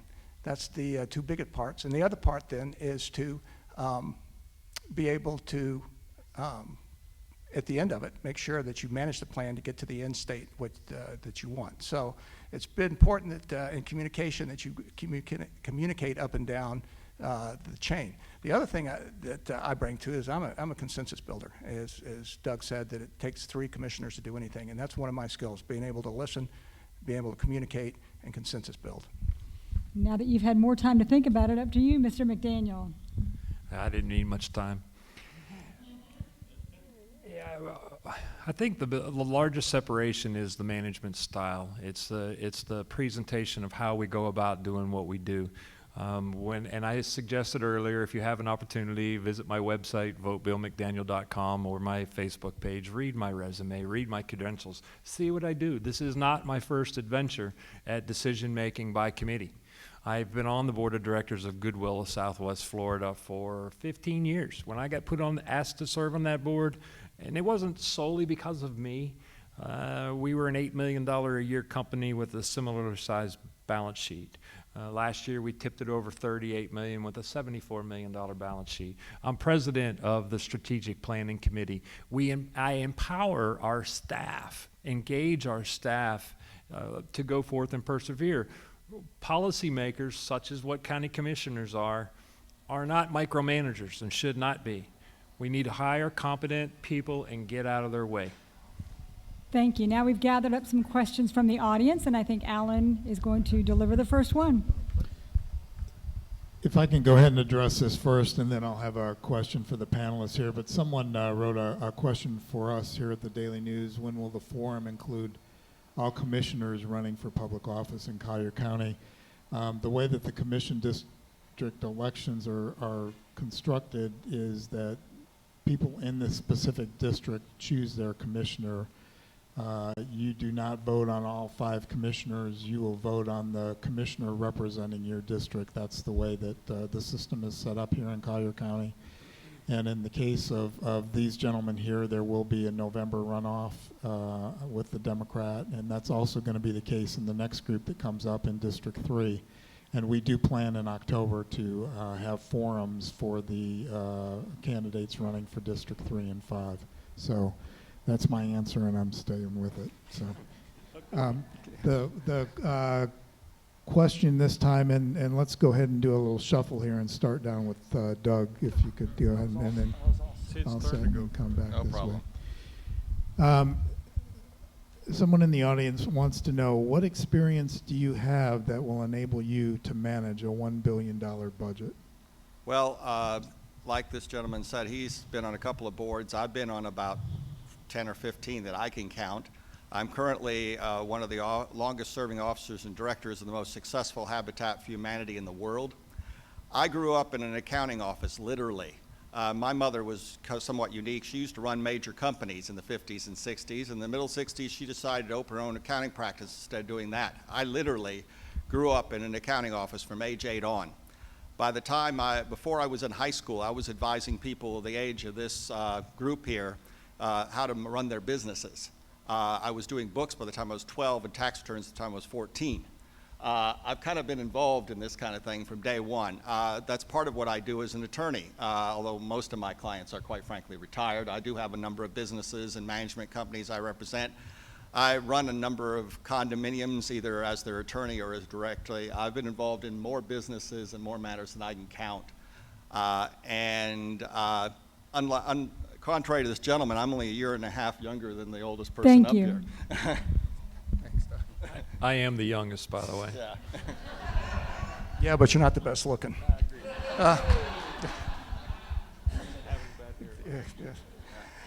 When I retired from the Army, my first job was the Army. And then after I retired, I went to work for a Fortune 500 company. I was a program manager for several defense contracts in the excess of $600 million each. I managed subcontractors on the program, such as little companies such as Boeing, Lockheed Martin, SAIC. So I have a extreme knowledge of management, of planning, of budgeting, and of executing. Thank you. Mr. McDaniel. I went to high school in Northwest Pennsylvania, attended college at Clarion State University. I majored in accounting, business computers, and a minor in economics. I have a familiarity with financial matters as they come. I had the opportunity in 1999 to serve as an organizing director of a bank, started a bank, Marine National, and then subsequent to that served on 2 different bank boards for a period of 10 years. I have run a $1 billion company. I wrote the strategic plan for our bank, Marine National Bank, back in 2000, 2001. I know what is necessary to provide for structure in an organization and a hierarchy as such so that an organization can function. I've done it before. Thank you. Brent, you have another question from the audience? I do have a question from the audience. I'm all lost on who goes first. Okay. Yeah, well, Alan messed it all up. We were doing good. Okay, you got it. A member of the audience wants to know, brings up several problems they're experiencing in Golden Gate Estates, specifically huge increase in drugs, off-road four-wheelers on public roads, speeding, firing of guns during the weekends. Tell us how you would address those issues for the safety of Golden Gate Estates. I go first? Sure. It's really simple. A large portion of our budget comes from the commission to the sheriff. And I am in full favor of supporting our law enforcement agencies to the fullest extent that is absolutely possible. Did y'all hear that? Because I was away from the microphone. I want to support our law enforcement agencies to the highest extent possible. All of the issues, Brent, that you brought up at the end of the day revolve around the capacity of our overworked, underpaid, understaffed law enforcement agencies in performing their duties. It's really that simple. Thank you. Thank you. I too support law enforcement, and I've known our current sheriff since he was a patrolman in the city of Naples. And he's doing a great job. I think we have the lowest crime rate in the state for counties our size. But this is not only law enforcement. Guns, there is a state law that says if any of us try and pass a law on guns, we will be taken out of office, fined, and the law will be no good. That is where my connections at the state go to help our state representatives convince them that I'm 110% behind the Second Amendment. But we need to make sure if you're going to have a shooting range in your backyard that you have a proper backstop in place so you don't put a bullet through your neighbor's house. And that has to be done at the state level because local officials are absolutely prohibited from doing that. ATV, that is not just an enforcement thing. These kids need some place to ride. We promised them that when we turned over Picayune. I was a part of all that, and guess what? The state stuck it to us. We've got money sitting in a trust fund that needs to be used for ATV park, and I will find them a place to ride one way or the other. Thank you. Mr. Cash.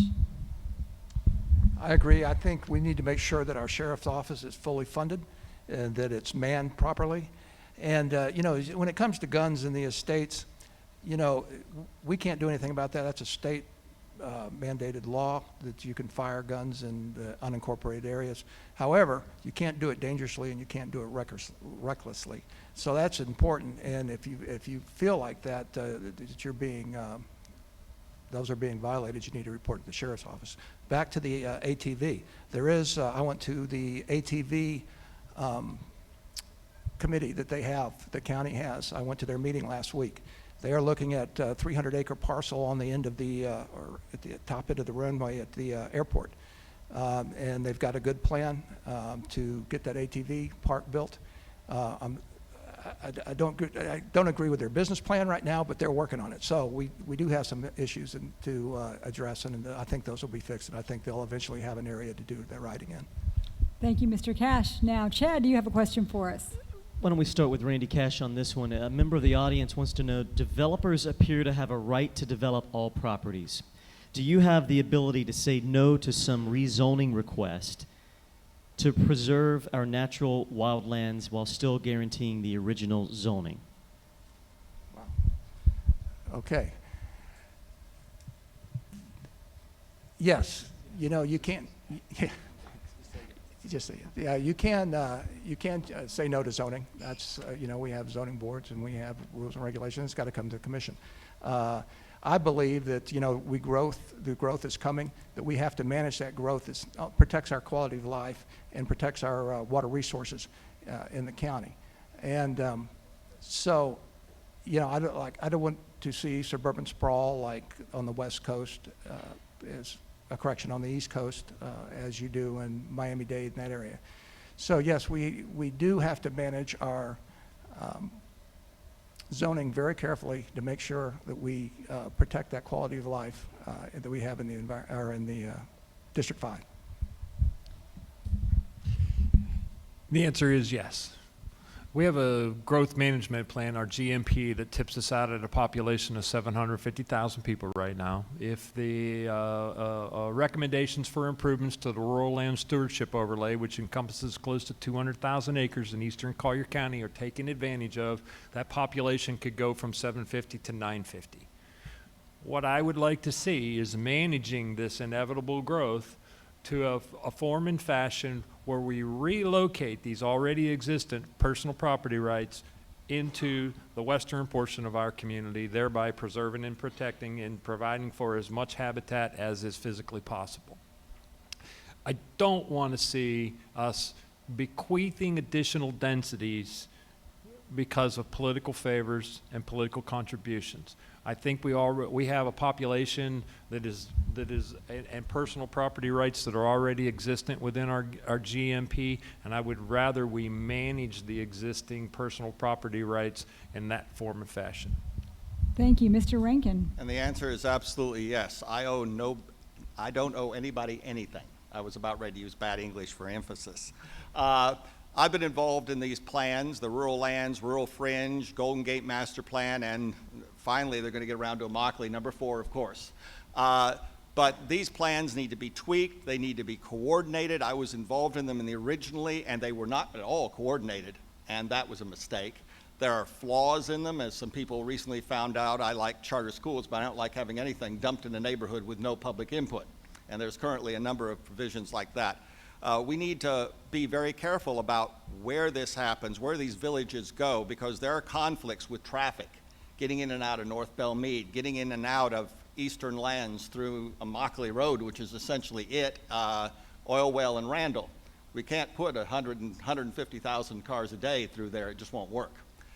We need to be smart about this. We need to spread these matters out, and I will say no, because I quite frankly, I'm in this for public service. My boys are grown and gone, and I don't owe anybody anything except good environment. Now, thank you very much. That concludes the question-answer portion. Now we're going to go on to the closing statements. And we'll start it with you again, Mr. Rankin, to start from the other end. You have 1.5 minutes for your closing statement. Thank you. I would like to be your next county commissioner, and I'd also like you to reelect me as Republican State Committee man, too. That is countywide at the bottom of your ballot. I've spent my entire life on the west coast of Florida, save the first 9 months of my life in Philadelphia. I've seen how this west coast goes, and I definitely don't want to east coast the west coast. My whole family had several opportunities to move to the east coast, and we said no quickly because we like the west coast and we want to keep it the way it is. I moved here from Braden as soon as I was out of law school because I saw that this area had paid attention and been correct in their road building and their development, and I want to see it remain that way. And at this point in my life, I believe in term limits. I'm only going to be here 2 terms maximum. But I want to spend those 2 terms in public service, making this the most beautiful community in Florida, which it currently is in many respects, has a few flaws, and I want to keep it that way. I have the skill set to do that. I have the experience to do that. I have connections to do that, and I'm asking for your vote. And go to DougRankinDistrict5.com. And as far as, I've been in business my whole life. When my mother quit working for those large companies, she was in business for herself from 1964 to 1987. I've been in business for myself ever since I moved off of that little brick building at the beginning of Fifth Avenue where I used to be with the second oldest law firm in town. I know the history here. My history and the people I know here go back to 1900. I'm very familiar with how we got here, and if you want to know where you're going, you got to know where you came from. Thank you. Thank you very much. Mr. McDaniel, your closing statement. Am I going now? Folks, I've lived here for 34 years. I've raised 2 beautiful children, my daughter Kelly and my son William. And by the way, Kelly's in the back of the room. She's my campaign manager. If you haven't had an opportunity, please go introduce yourself to her. She's a wonderful young lady. I'm not proud or anything. I've owned and operated successful businesses here and still do. I started my own real estate company in 1987. I literally have closed thousands of real estate transactions in our community. I've done rezones. I've done comprehensive growth management plan amendments. I know about the government systems and the processes. As I shared with you earlier on, I started a bank in 1999 and served on 2 different bank boards for a period of 10 years. I've been an advocate for our community for decades, way before this politics stuff came along. I've served on the board of directors of Goodwill of Southwest Florida for 15 years and still do. I was the founding member and currently the president of the Corkscrew Island Neighborhood Association for 10 years. I've served on multiple committees and advisory committees to our Board of County Commissioners. 3 years ago, I received the gubernatorial appointment to the Collier County Housing Authority, and today I serve as the chairman of the board of your Collier County Housing Authority. Folks, I know how blessed we are to live here right now.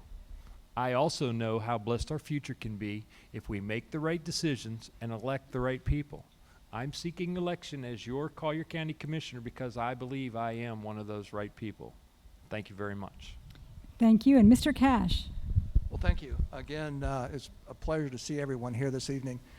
You know, who you elect for your next representative on the county commission is going to have major implications for our county and our district. And you need to make sure that you vote for the person that you believe that will advocate for you and be your voice. I will make you this promise. As a veteran, I've already fought for you, and I'll continue to fight for you as your county commissioner. So what can you expect from me? You can expect commitment to serve the residents of the district and Collier County, accountability and fiscal responsibility to the taxpayers, finding solutions that will advance the service of our county government, and finally, honesty and integrity. I invite you to visit my website, www.cashfordistrict5.com, and I am Randy Cash, your candidate for commission for Collier County Commission District 5, and I ask for your support on August 30th. Thank you. Well, thank you, gentlemen, for a wonderful forum. You can applause now if you'd like.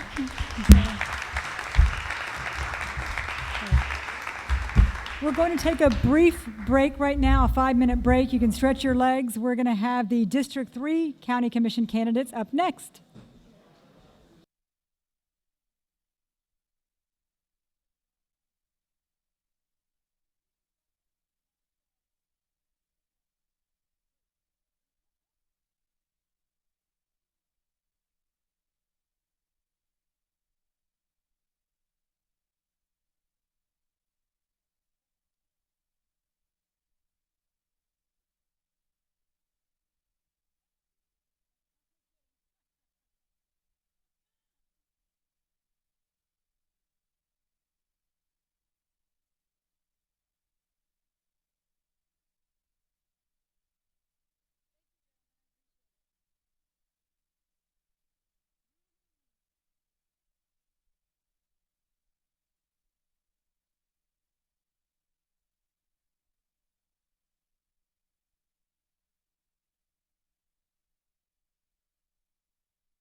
You.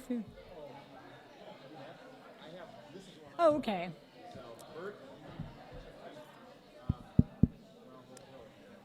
Good evening. We're going to ask everyone to take a seat if you could so we can get started. These gentlemen, some of them have been waiting a long time tonight.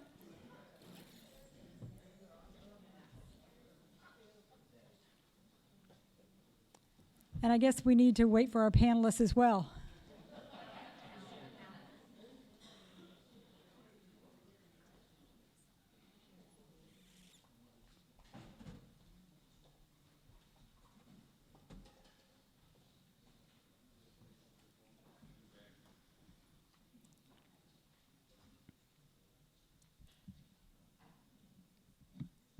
Does anyone know if Chad is close by?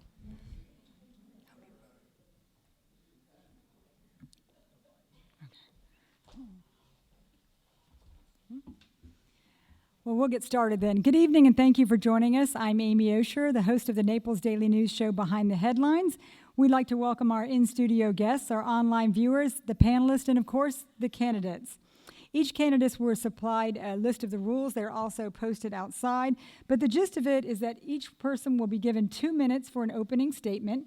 Every question they will have 1 minute to answer, and we'll also keep track of time and notify them if they are going long. The end of our forum today, we'll have a minute and a half for closing statements. So we do have a couple of rules of conduct for the audience. You may have been here all night and been familiar with them, but we have no signs or T-shirts, no cell phones, no pictures or videos, no speaking from the audience, no show of support for or against any candidates, no clapping. We'll have applause at the end of the program, and Naples Daily News reserves the right to deny anyone entry. Now to introduce our panelists, we have editorial editor Alan Bartlett with the Naples Daily News. In the middle, we have Brent Batten, columnist for the Naples Daily News. And on the far end, we have Chad Oliver with NBC2. So please welcome our candidates. These are the Collier County Commission District 5 candidates. District 3. We got out of order tonight, I think. So, excuse me, right next to me is Ron Kezeske. We have Burt Saunders in the middle and Russell Tuff at the far end. And if we'd like to get started with our opening statements, Mr. Kezeske, you have 2 minutes. Well, as I often say, 2 minutes is just about enough time to teach you all how to say my last name. Instead of doing that, I'm just going to ask you to vote for the first person on the ballot when you look at the District 3 race. So first and foremost, who is Ron Kezeske? Well, my wife and I are both local business owners. We relocated here in 2009 so I could attend Ave Maria School of Law, where I've graduated since then. I'm a homeowner residing inside District 2, where my wife and I have been for probably the last 4 years, not at the current location, but in District 3 for the last roughly 4 years. I'm married to my wife, who also happens to be my seventh grade sweetheart, which tells you how dedicated I am to pursuing things. I'm active in numerous organizations in Collier County. Most notably, and which has made the Naples Daily News most recently, is the Naples JCs, which is currently keeping one of our Naples traditions alive, that being the Great Dock Canoe Races. So why get involved into politics? And that really stems from my involvement in business. I'm concerned for our future economic sustainability. It takes far too long to get a business open, and instead of the government being an asset to business owners and helping them get things going, they become a barrier to entry. I am a fiscal conservative. We run a balanced budget at our home and a balanced budget on our businesses. We want to make sure that we maintain our quality of life. As you've heard about all evening, growth is coming. But folks, growth cannot come at the expense of our quality of life. I believe in responsive representation. I believe that your commissioners should be out and about. That's why we've committed to our constituents to do town hall meetings on a monthly basis. And I am unencumbered by political affiliations and associations. Many think that being here only 7 years is actually a hindrance. I believe it's a huge asset because I can go in and represent every single constituent in District 3 with the same enthusiasm and listen to them equally while I go to the board and represent them. I look forward to the questions. Ron Kezeske for County Commission District 3. Thank you. Mr. Saunders. Thank you, and I want to thank all of you for being here this evening and all of you that are watching online. My name is Burt Saunders, and I'm running for the Collier County Commission District 3. And you can learn a lot about my campaign at BurtSaundersForCollier.com. I want to suggest to you that experience matters. Collier County is going to be facing a tremendous number of very significant issues in the coming years, especially those associated with growth. So I think experience matters. You're going to have 3 new commissioners, and there's a significant learning curve in terms of getting up to speed with all of the county issues. Now, my experience, I think, is what separates me from the other folks running in this particular district. I came to Collier County in 1982 to serve as your county attorney. After about 4 years as your county attorney, I felt that there were some very significant problems in county government. I made the decision to run for the county commission. I served 8 years on the Collier County Commission during the time when we developed the first comprehensive plan for Collier County, a plan that was recognized around the state as a very good plan for protecting and preserving Florida's, Collier County's environment. After 8 years, I made the decision to leave the county commission. I ran for the House of Representatives, and I was fortunate enough to be elected, served 4 years in the Florida House, and then I served 10 years in the Florida Senate, serving Collier County and Lee County, dealing primarily with issues such as health care, protecting Florida's environment, and making sure that public safety was at the top of the list for our state. So I want to suggest to you again that experience does matter, that the experience that I have will help guide the county commission in dealing with some of these very significant issues. I mentioned growth. If we don't manage growth properly, that growth has the potential of impacting our transportation systems, our environment, our water supplies, and having a very, very negative impact on our quality of life. I know how to deal with managing growth and look forward to the questions concerning growth as we proceed. Again, Burt Saunders, I'm asking for your support. Thank you. Thank you. And Mr. Tuff. First, thank you for hosting this, and thank you for being here and caring about your community. And I'm Russell Tuff, and I've lived in District 3 for 27 years, running a business, serving my community, and with my wife, Katie, raising 2 sons. I've also published newspapers in District 3 for over 20 years. And when you're a publisher of a newspaper, you're highly engaged in your community. You get to know it, the insides, the outsides, and you become engaged in that community. And I've worked with many of you in many volunteer capacities, including Collier County's first Tourism Council, Collier County's first Economic Development Council. I've served on the Golden Gate Master Plan Advisory Board, and I've also served as a Collier County Planning Commissioner. And some of the fun stuff is I also coached youth football, Little League Baseball, and served as a Cub Scout den leader. And so why am I running? Well, the reason is I have these 2 sons that are coming back, and I want what you want, and that's to maintain and improve our quality of life. And when my sons left for college, it was my hope they'd someday return, find employment opportunities, and raise families of their own in a community that is like none other. And most recently, this became a reality as my youngest son became employed with the Collier Sheriff's Department, and my oldest son is now employed with the Collier County United Way. And now they're building homes, getting engaged, and I assume pretty soon I may be a grandpa.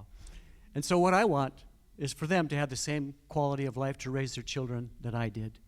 Some of the issues that I believe are important is our growth, as we've all discussed. The second is public safety, which includes funding our Sheriff's Department to keep up with growth. I also think with our fire and EMS, we can do a better job at coordinating those services and improve the service and reduce the cost of providing those services. And I also believe we can expand our base from business so our residential taxes don't have to cover it. So I'm a 27-year veteran of our volunteer community, and I guess I want to take it to the next level. I need your help to do that. Russell Tuff. Thank you very much, gentlemen. Now for the meat of our program, we'll start with the questioning and Alan Bartlett. We've had a couple of folks drift in, so I just want to reiterate, these 3 gentlemen are running for the Republican nomination for this commission district. There is a Democrat on the ballot who is going to face the winner of this race. These gentlemen will have their race decided August 30th, and then November 8th will be the general election to determine the commission seat ultimately. I'm going to go a little bit of a different direction on the first question here than I intended, and I'm going to go back to your comments about growth and quality of life. To what degree is the need for affordable and workforce housing part of the equation in providing that quality of life as we grow? Who would you like to take that? be happy to start with that question. Well, workforce housing has been a frustrating topic to address at a lot of these forums because I don't think quite anyone knows exactly what we mean when we talk about it. So right as I was sitting listening to the other forums, I actually wrote down some facts. These are current to date. As of right now, there's 160 properties available for sale under $150,000 in Collier County. There are 665 properties from $150,000 to $250,000. There's currently 3 properties under $190,000 that have been on the market for longer than 90 days. So what exactly are we saying when we talk about workforce housing? Are we just saying that we want to help people afford better homes than their budgets allow?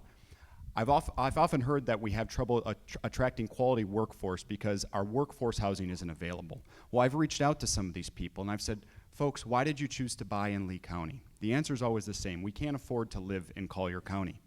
My question to them then is, well, what did you pay for your house? The answer is never different. Time. Oh, I thought we had a minute and a half. I apologize. Yeah, the question and answer session, all the questions and answers. Mr. Saunders. Without question, we do have a workforce housing problem. It's been pointed out many times, the literally thousands of Collier County employees that live in Lee County and the amount of money that they take home from their paychecks that they're spending in Lee County instead of Collier County. It's been said that quality of life is a good job. Well, I think quality of life is not only a good job, but is also a good place to live, good quality housing. There are things that the Collier County Commission can do to incentivize the development of affordable housing. It's not a magic formula, but there are a couple steps that can be taken. One is to reduce or eliminate impact fees for really truly qualified affordable workforce housing. Another is to increase density. If you increase the density, obviously you drive down the cost of land. Now there are one of the questions about, if you reduce impact fees, how do you make up for that? Well, there are communities, and Lee County is one. I'll have an opportunity to talk about how Lee County has reduced impact fees, but has also made sure that growth is paying for growth. We do have an affordable housing, workforce housing problem, and I look forward to dealing with that. Mr. Tuff.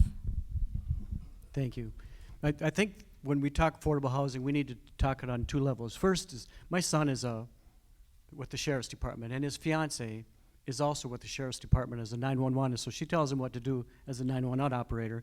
But also for buying that home, those are the exact people that we're trying to accommodate. How do we fix it? Well, without our help, there's programs in place through the county and through the state for first-time home buyers where they can get a lower down payment. They were able to buy a house. They bought a $280,000 house. Their house is nicer than mine, and they're the exact people we're talking about. So we shouldn't try to solve problems that may not be appropriate for that, if I got enough time.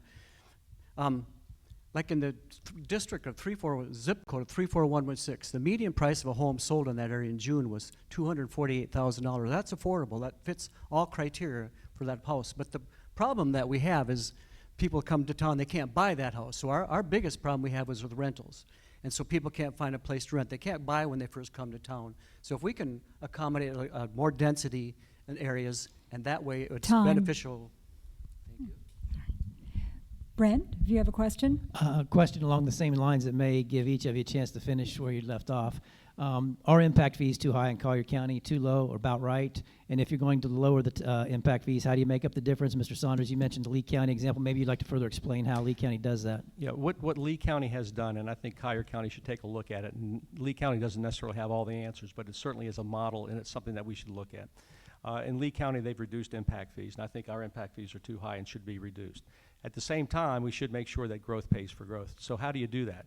Well, when you have a new home that's sold, obviously that is growth, and those taxes associated with that new home are associated with that growth. And what Lee County does is they take those taxes, they put it into an infrastructure fund. If you have the sale of a house and the assessed value goes up because there's a new purchaser and the homestead exemption goes to the fair market value, which is the sales price, what they do in Lee County is they take that incremental bit of increase in taxes and they put it into an infrastructure fund. And so they have found a way for new growth to pay for the infrastructure necessitated by that growth, but at the same time lowering impact fees. We can use that type of policy to incentivize workforce housing. $20,000 for impact fees on a $200,000 house is a very substantial percentage of Thank you that very cost. much. And why don't we go down to Mr. Tuff along the way? I think with the impact fees, if you're building a 1,500 square foot home, you have your family that's going to impact the roadways, the different things. If you're building a mega mansion, you have a whole lot more impact you're going to have. Those are like a commercial facility. You have people that are full-time working, full-time cleaning, and so they should be treated differently. And right now, there's not much disparity between those two. The other area I think that we could do a little better job is probably with businesses. I just remember we did a study with the paper on a dental practice if he was going to open up, and so it was a 3,000 square foot unit. And by the time he was done, it's going to cost him an extra $50,000 a year he's going to need to generate doing one tooth at a time. And so I believe we need to revisit what we're doing with the business taxes, and I don't have that answer today. Thank you. Mr. Kezeske. With regards to the impact fees, what I'd like to see is the actual numbers put together on what a graduated system would look like, because I do agree to a certain extent that a 1,500 square foot house should not have the same fees as a 6,000 square foot house.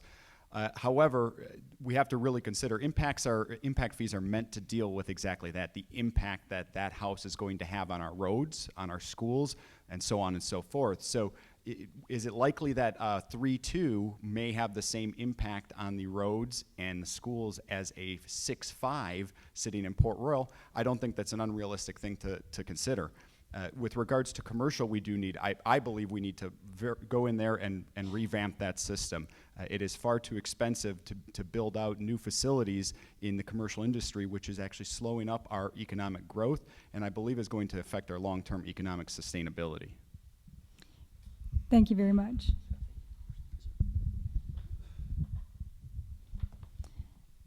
Now, Chad, would you like to offer up a question? I would love to. Thank you all for being here tonight.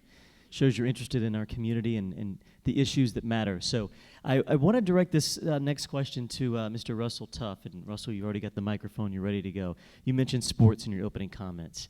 Sports, recreation. Should Collier County be in the business, if elected to the board? Should the board publicly advocate and incentivize a Major League Baseball team coming to Collier? Well, first, I've said many times, if we're going to go after a major league team, let's not pick the team with the worst record in baseball, the Atlanta Braves. But secondly, I haven't seen that it's paid off for many people. Lee County has that's their stick, and we can all go play baseball in Lee County if we want to go play. But I think right now, Collier County, it doesn't fit as well. I'm not going to say that we shouldn't do it. I believe that if we could incorporate that, we're going to need parks, we're going to need facilities. Our youth need to be able to have fun and enjoy themselves. If we could coordinate that with some of the funds that we're going to have to expend already, then maybe it could help subsidize it. But as the plans I've seen so far, I don't believe they fit our criteria. It would be appropriate for Collier County. With regards to expending taxpayer funds to finance a private entity such as the Atlanta Braves, the answer is simple, and the answer is no. I am not a proponent of public-private partnerships, nor will I ever be.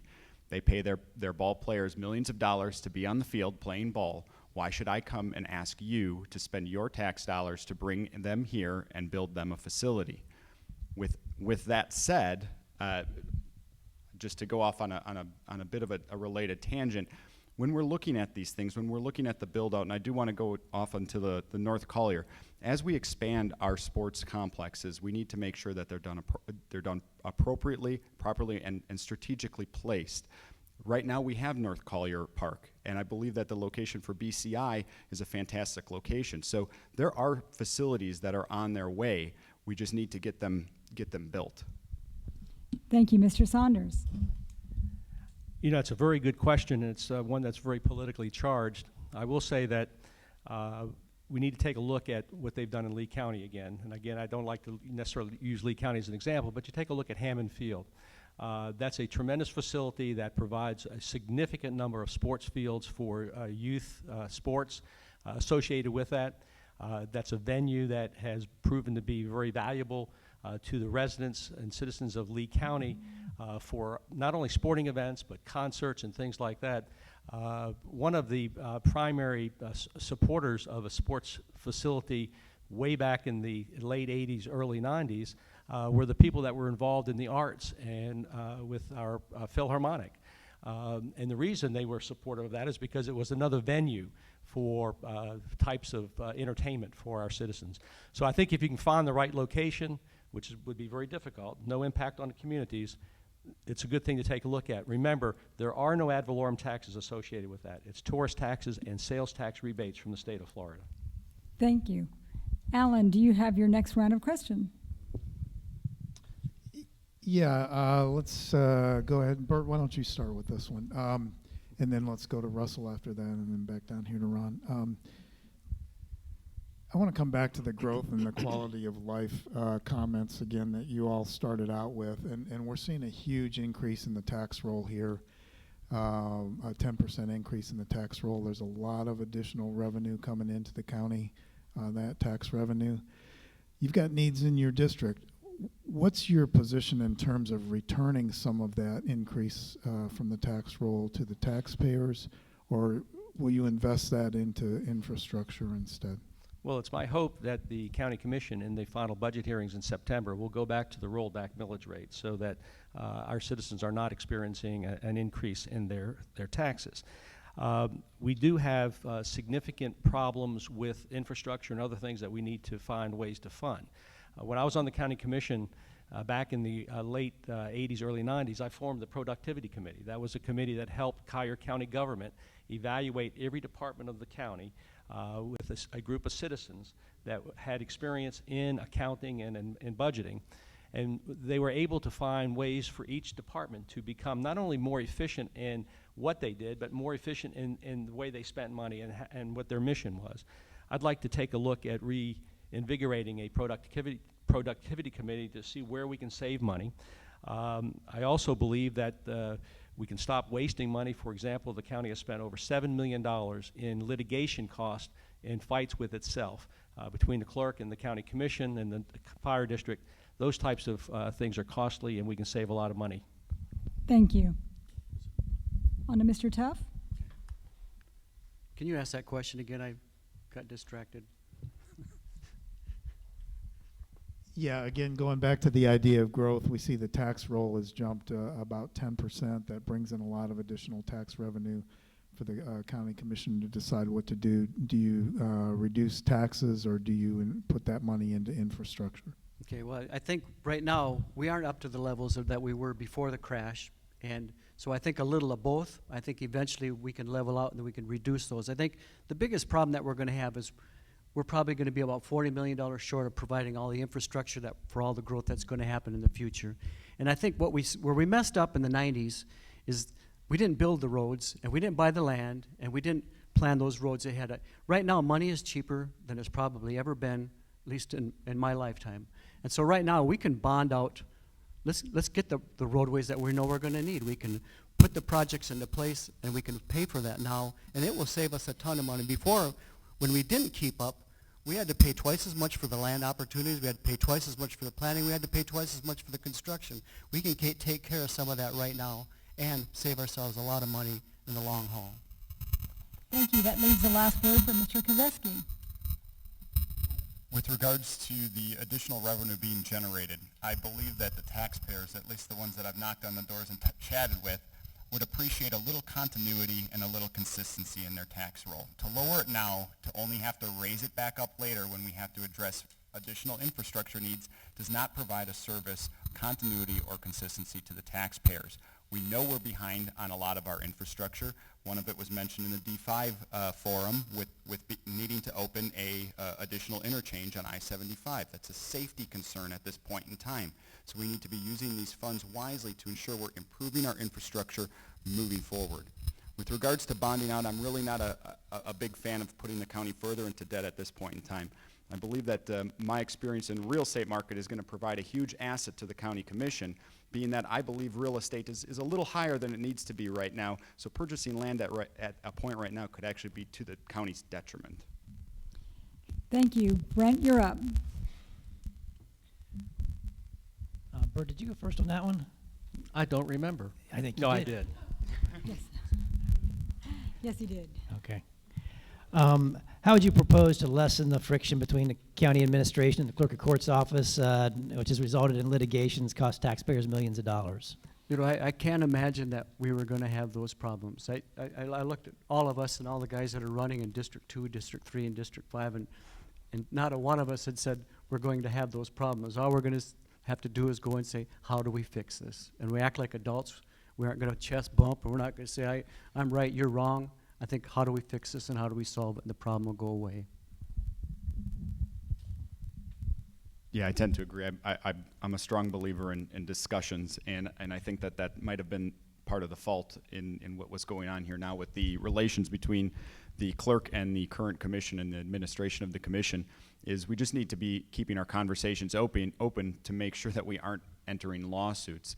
Now, there are some legal questions at play here, and it's going to be up to the courts to decide some of those. Not all of them, but some of them with regards to whether the county can delegate certain duties. So some of this stuff is necessary to get a final ruling on, because it's a question of whether our current policy is a valid policy.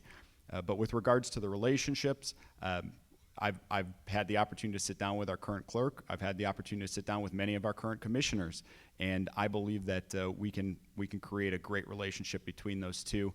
And I assure you that when the CFO, as I call the clerk, comes to me and says we may have a problem, I promise you I'll be listening. Thank you. Mr. Saunders. Thank you. I think the solution to the problem is very, very simple.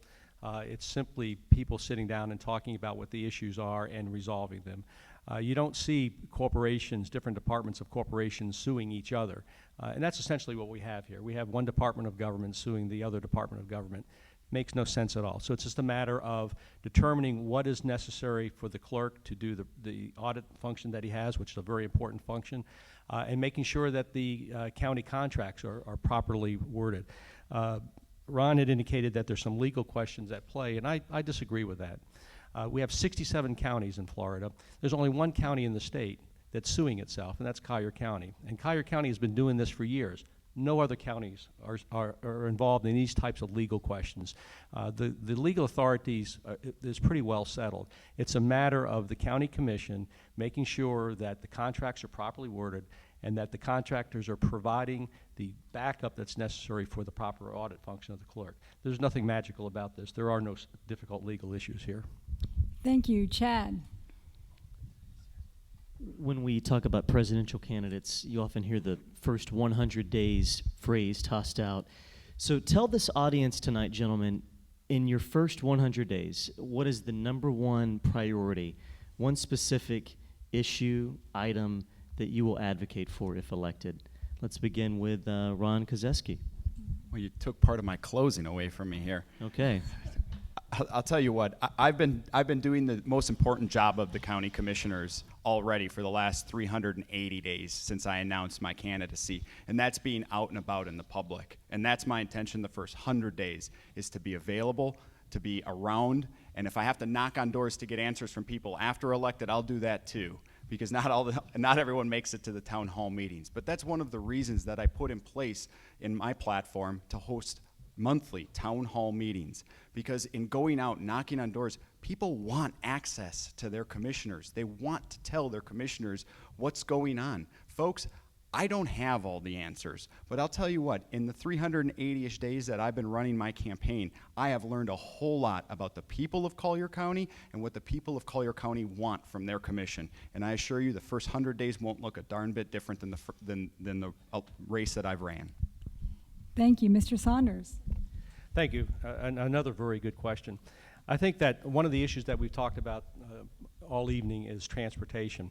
One of the things I've learned in my dealings with Collier County is that we do not have sufficient funding from the Florida Department of Transportation for our state road system. Collier County has been shortchanged by DOT for the last 12 years, and that's from a report from DOT.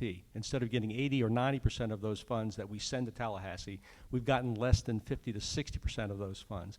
So one of the first things I will do on the county commission is make sure that we communicate with our legislative delegation and with the Department of Transportation, and we increase that level of funding. The second thing I'm going to do, because I'm going to go through 2 or 3 things. One is Governor Scott is, as a priority, wants to fund veterans nursing homes. Collier County government has done nothing to move that ball along. We should be working with the governor to get a veterans nursing home paid for by the state of Florida here. And the other thing I want to do is begin the dialogue on renewing Conservation Collier. Thank you. Mr. Tuff. Yes, I think I spent the last 2 or 3 years on a fire merger team between East Naples and Golden Gate, and we had these really bright people in the rooms, you know, IBM consultants and people that had worked with unions and all these different experts in the field.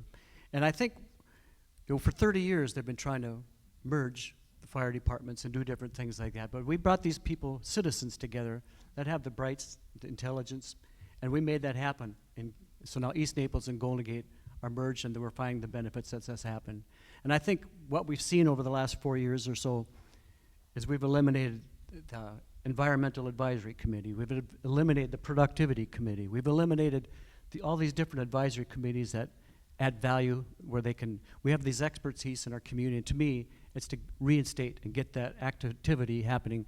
The more our community is involved in what we're doing, the better it will be for all of us. And that will be my main thrust, is get you all involved. Thank you very much. I saw quite a few people turning in question cards, and I think Alan is going to start us off with some of your questions. Indeed, and I see some folks who have been here all night, and I want to thank you. We hope you'll return in October when the Democrat and the winner of this race here will hopefully be on our stage here, and we'll come back at that point. I want to go back to a reader question having to do with the size of the county budget. I'd like to hear from all of you what experience you have in order to be able to step in and manage a $1 billion county budget.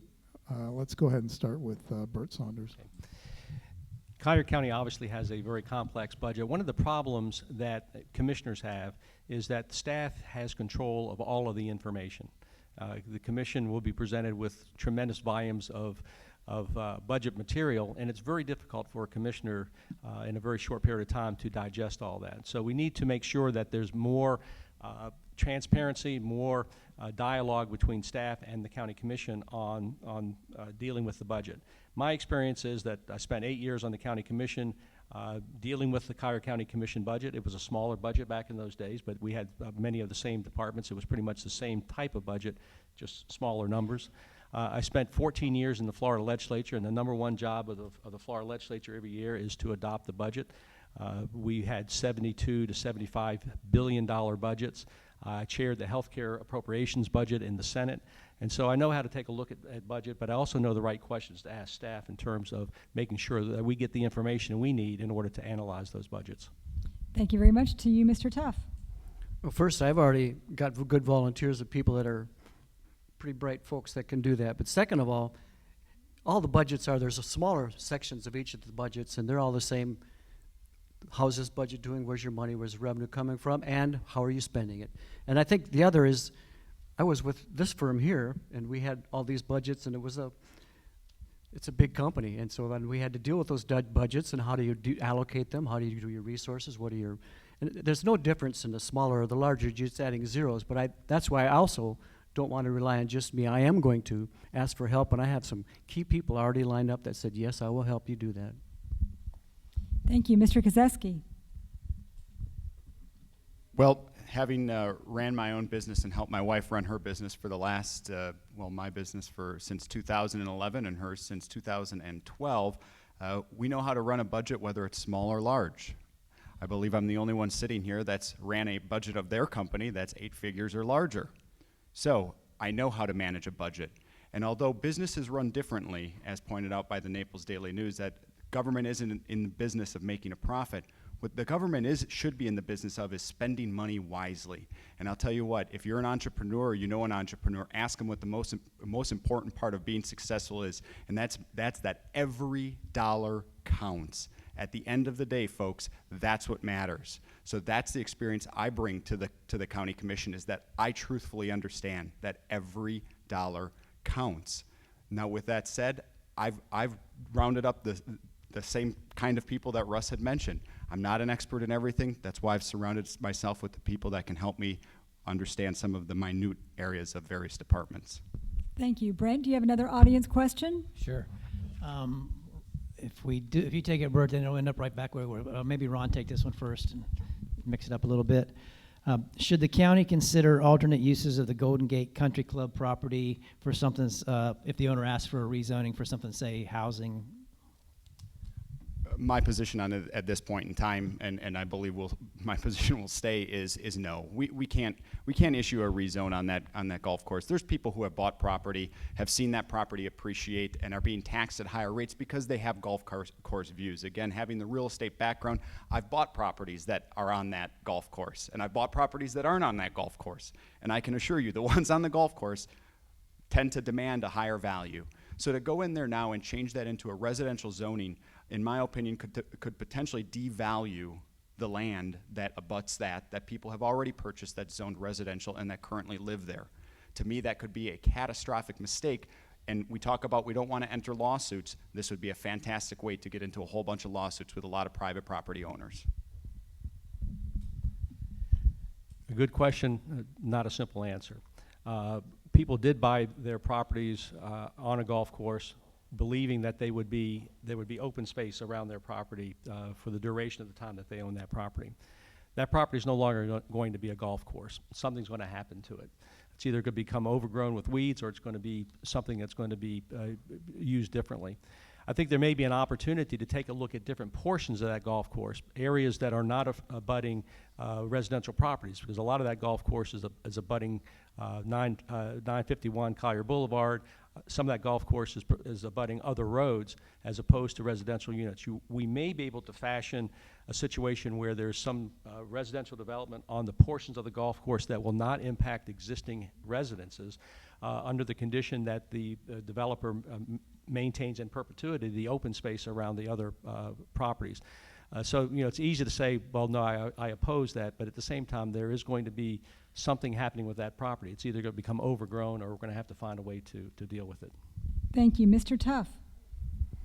When that piece came up, they said they wanted to put 700 units in that little area on a 2-lane road that goes to the school, and it's a totally inappropriate use for it. The people did buy the land and the house with that in the documents that it's going to be a recreational area. So it will be a recreational area. I see no reasonable reason why you would not have that. First thing that happened I thought was interesting, but I got calls from Bears Paw people say, well, why don't we just buy it and make it a municipal golf course? We all need one in town, and I think that's worth exploring, because we don't have one in our Collier County. I'm not saying it's the right thing today, but it's worth exploring. But it will be kept in its documents. It says it needs to be a recreational facility, so it will be something that's recreational. We don't need to put housing, we don't need to put commercial, but it needs to remain the character that the people bought and were promised when they purchased it. Thank you, gentlemen. Chad, do you have another question from the audience? Well, I want to include a question that came in an earlier forum from a student. I believe her name was Bridget. She's a 5th grader. She had to leave because she's got school tomorrow morning. But gentlemen, I don't want to read anything into this question, but she drew a nice little picture. And the question is a simple yet complex one. What will you do to help the environment? I think the most important thing, that is the beauty. It's how we exist. It's how we can stay alive. And I think the best part is so far, Collier County has done a good job of making this a great place to live. The developers have done a good job at keeping things beautiful and a nice place to live. The rules that are going to be put in place in the east, where all the development is going to happen, they're doing a good job. We're setting aside places where our water aquifers can be recharged. They're putting aside places where the water flows can work properly. And I think if we have the right leadership, we can continue that, and our environment will be safe and our air will be fresh, and I'm going to want to stay living here, and I'm going to want to grow my grandkids here too. And I think we're well on our way. One of the things I mentioned in my opening remarks is the fact that if we don't do things to protect our environment and manage growth, we're going to lose the quality of life that's attracted all of us here. So there are some concrete things that the County Commission should do. I mentioned the Conservation Collier program, something that I would initiate in the first 100 days to get that on the front burner. That's something that should be presented to the voters. If we're able to readopt the Conservation Collier program, we can use those funds to purchase very valuable habitat, areas that are necessary for a recharge of our water supplies, areas that are necessary for wildlife corridors. The other thing we can do, and one thing that I would want to direct staff to do quickly, is to take a look at expanding the transfer development rights program so that there are areas that need to be preserved. We can't buy everything that needs to be preserved, but we can have those development rights transferred to other sending areas. So we need to expand the transfer development rights program, expand the number of areas where you have the transfer development rights and the sending areas, the receiving and the sending areas. With regards to conservation Collier, that's something that I think really needs to go before the voters, because it's not just necessarily buying the lands, it's the upkeep on the lands as well, and that takes money. I do agree with Burt on the TDRs, though, that if you go to my Facebook page, I posted the site, and it sounds like a real complex issue, but it's actually quite brilliant what we've done here in the county and how we allow things to develop. We allow developers to say, well, we're going to take our right to develop and move it to this area so we can have a denser place. One area in District 3 is Heritage Bay. Was built using a lot of TDRs, and these maps are just beautifully explained, so please, if you haven't had the chance, make sure you look at those things. But to me, the most important thing is right now we're going through our revisions on our GMP, our growth management plan. And as a commissioner, my plan is very simple. Stick to the plan. We're going through this process to ensure we develop Collier County the way we want Collier County developed. We need to stick to it as we move forward.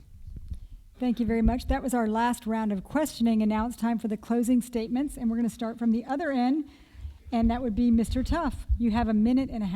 Okay. Well, first, I'm Russell Tuff again, and I'm not a politician, I'm not an attorney, and I'm not a partner in one of the top lobby firms in the state of Florida.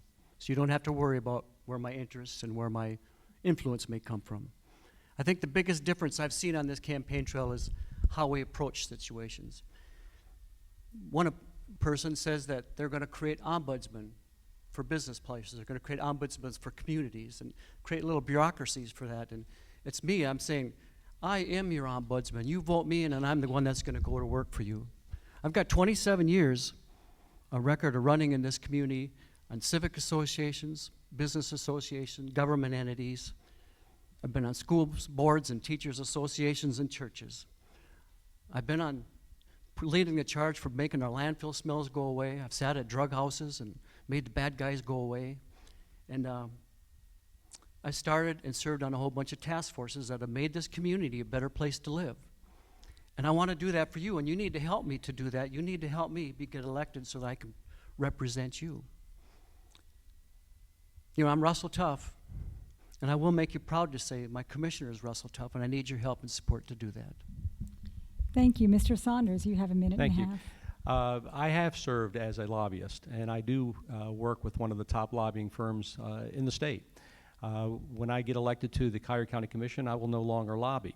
But I will tell you that my experience lobbying is a real positive. One of the candidates in District 5 was talking about how he distinguished himself from the other candidates. He said that he has contacts in Tallahassee. He knows the political leaders in Tallahassee.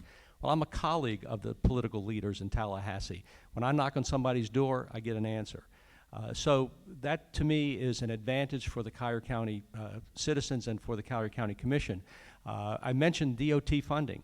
Well, as a lobbyist for Collier County, I determined that Collier County was being shortchanged by the Department of Transportation for 12 years. I told the county manager how to fix that. Very simple. You go to your legislative delegation, you go to the Secretary of the Department of Transportation, and you make noise. My experience, I talked about my experience is what distinguishes me from the other candidates.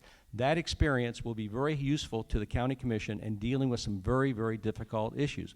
We talked about growth, we talked about transfer of development rights, we talked about all of those issues that are very important for the future of this community. The reason that I am running is because I feel that, as all of you in this room feel, that we should do what we can to improve our communities. I believe that my best contribution to Collier County is to again serve on the Collier County Commission, to use my experience for the benefit of the citizens of Collier County.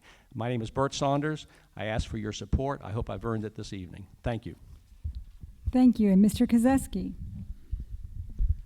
Well, thank you all for coming, and thank you, Naples Daily News, for putting this on. It's great to have these forums, and it's great to see so many people that are concerned for their county. So a few points. What distinguishes me from my opponents? Well, having run businesses in the private sector, my wife and I have had a pretty good life here so far. Even though it's only been here 7 years, we look forward to 70 more years and raising our families here. I do intend on making this my full-time job. I've already stepped back from my real estate investment firm and essentially invest in real estate as no differently than you would invest in a real estate transaction of a rental, so on and so forth. I've also done something that neither of my opponents have done either, and Naples Daily News will be getting a copy of this as well. I've signed an irrevocable letter waiving my right to my pension, because I believe that serving on the county commission, I can make this such a beautiful place to live that my investment in the business sector of this, and my wife and my investment in the business sector of this county will only flourish by doing the right thing for this county. I've also committed to 2 terms in office, and people say, well, what's next? Folks, my family is next. I'm not trying to become a politician. I'm not trying to become a career politician. I love this county so much that when the opportunity came forward to do something for it, I stepped up as any citizen would, and I said, now is the time. I'm not gonna wait till it's convenient. I'm not gonna wait till somebody that I know steps out of office. I'm going to challenge that person because I announced prior to the current commissioner resigning. My name is Ron Kezeske, and I hope on August 30th you check the first box on that ballot. Thank you. Thank you, gentlemen, and thank all of you for staying here all evening with us. That concludes this round of forums.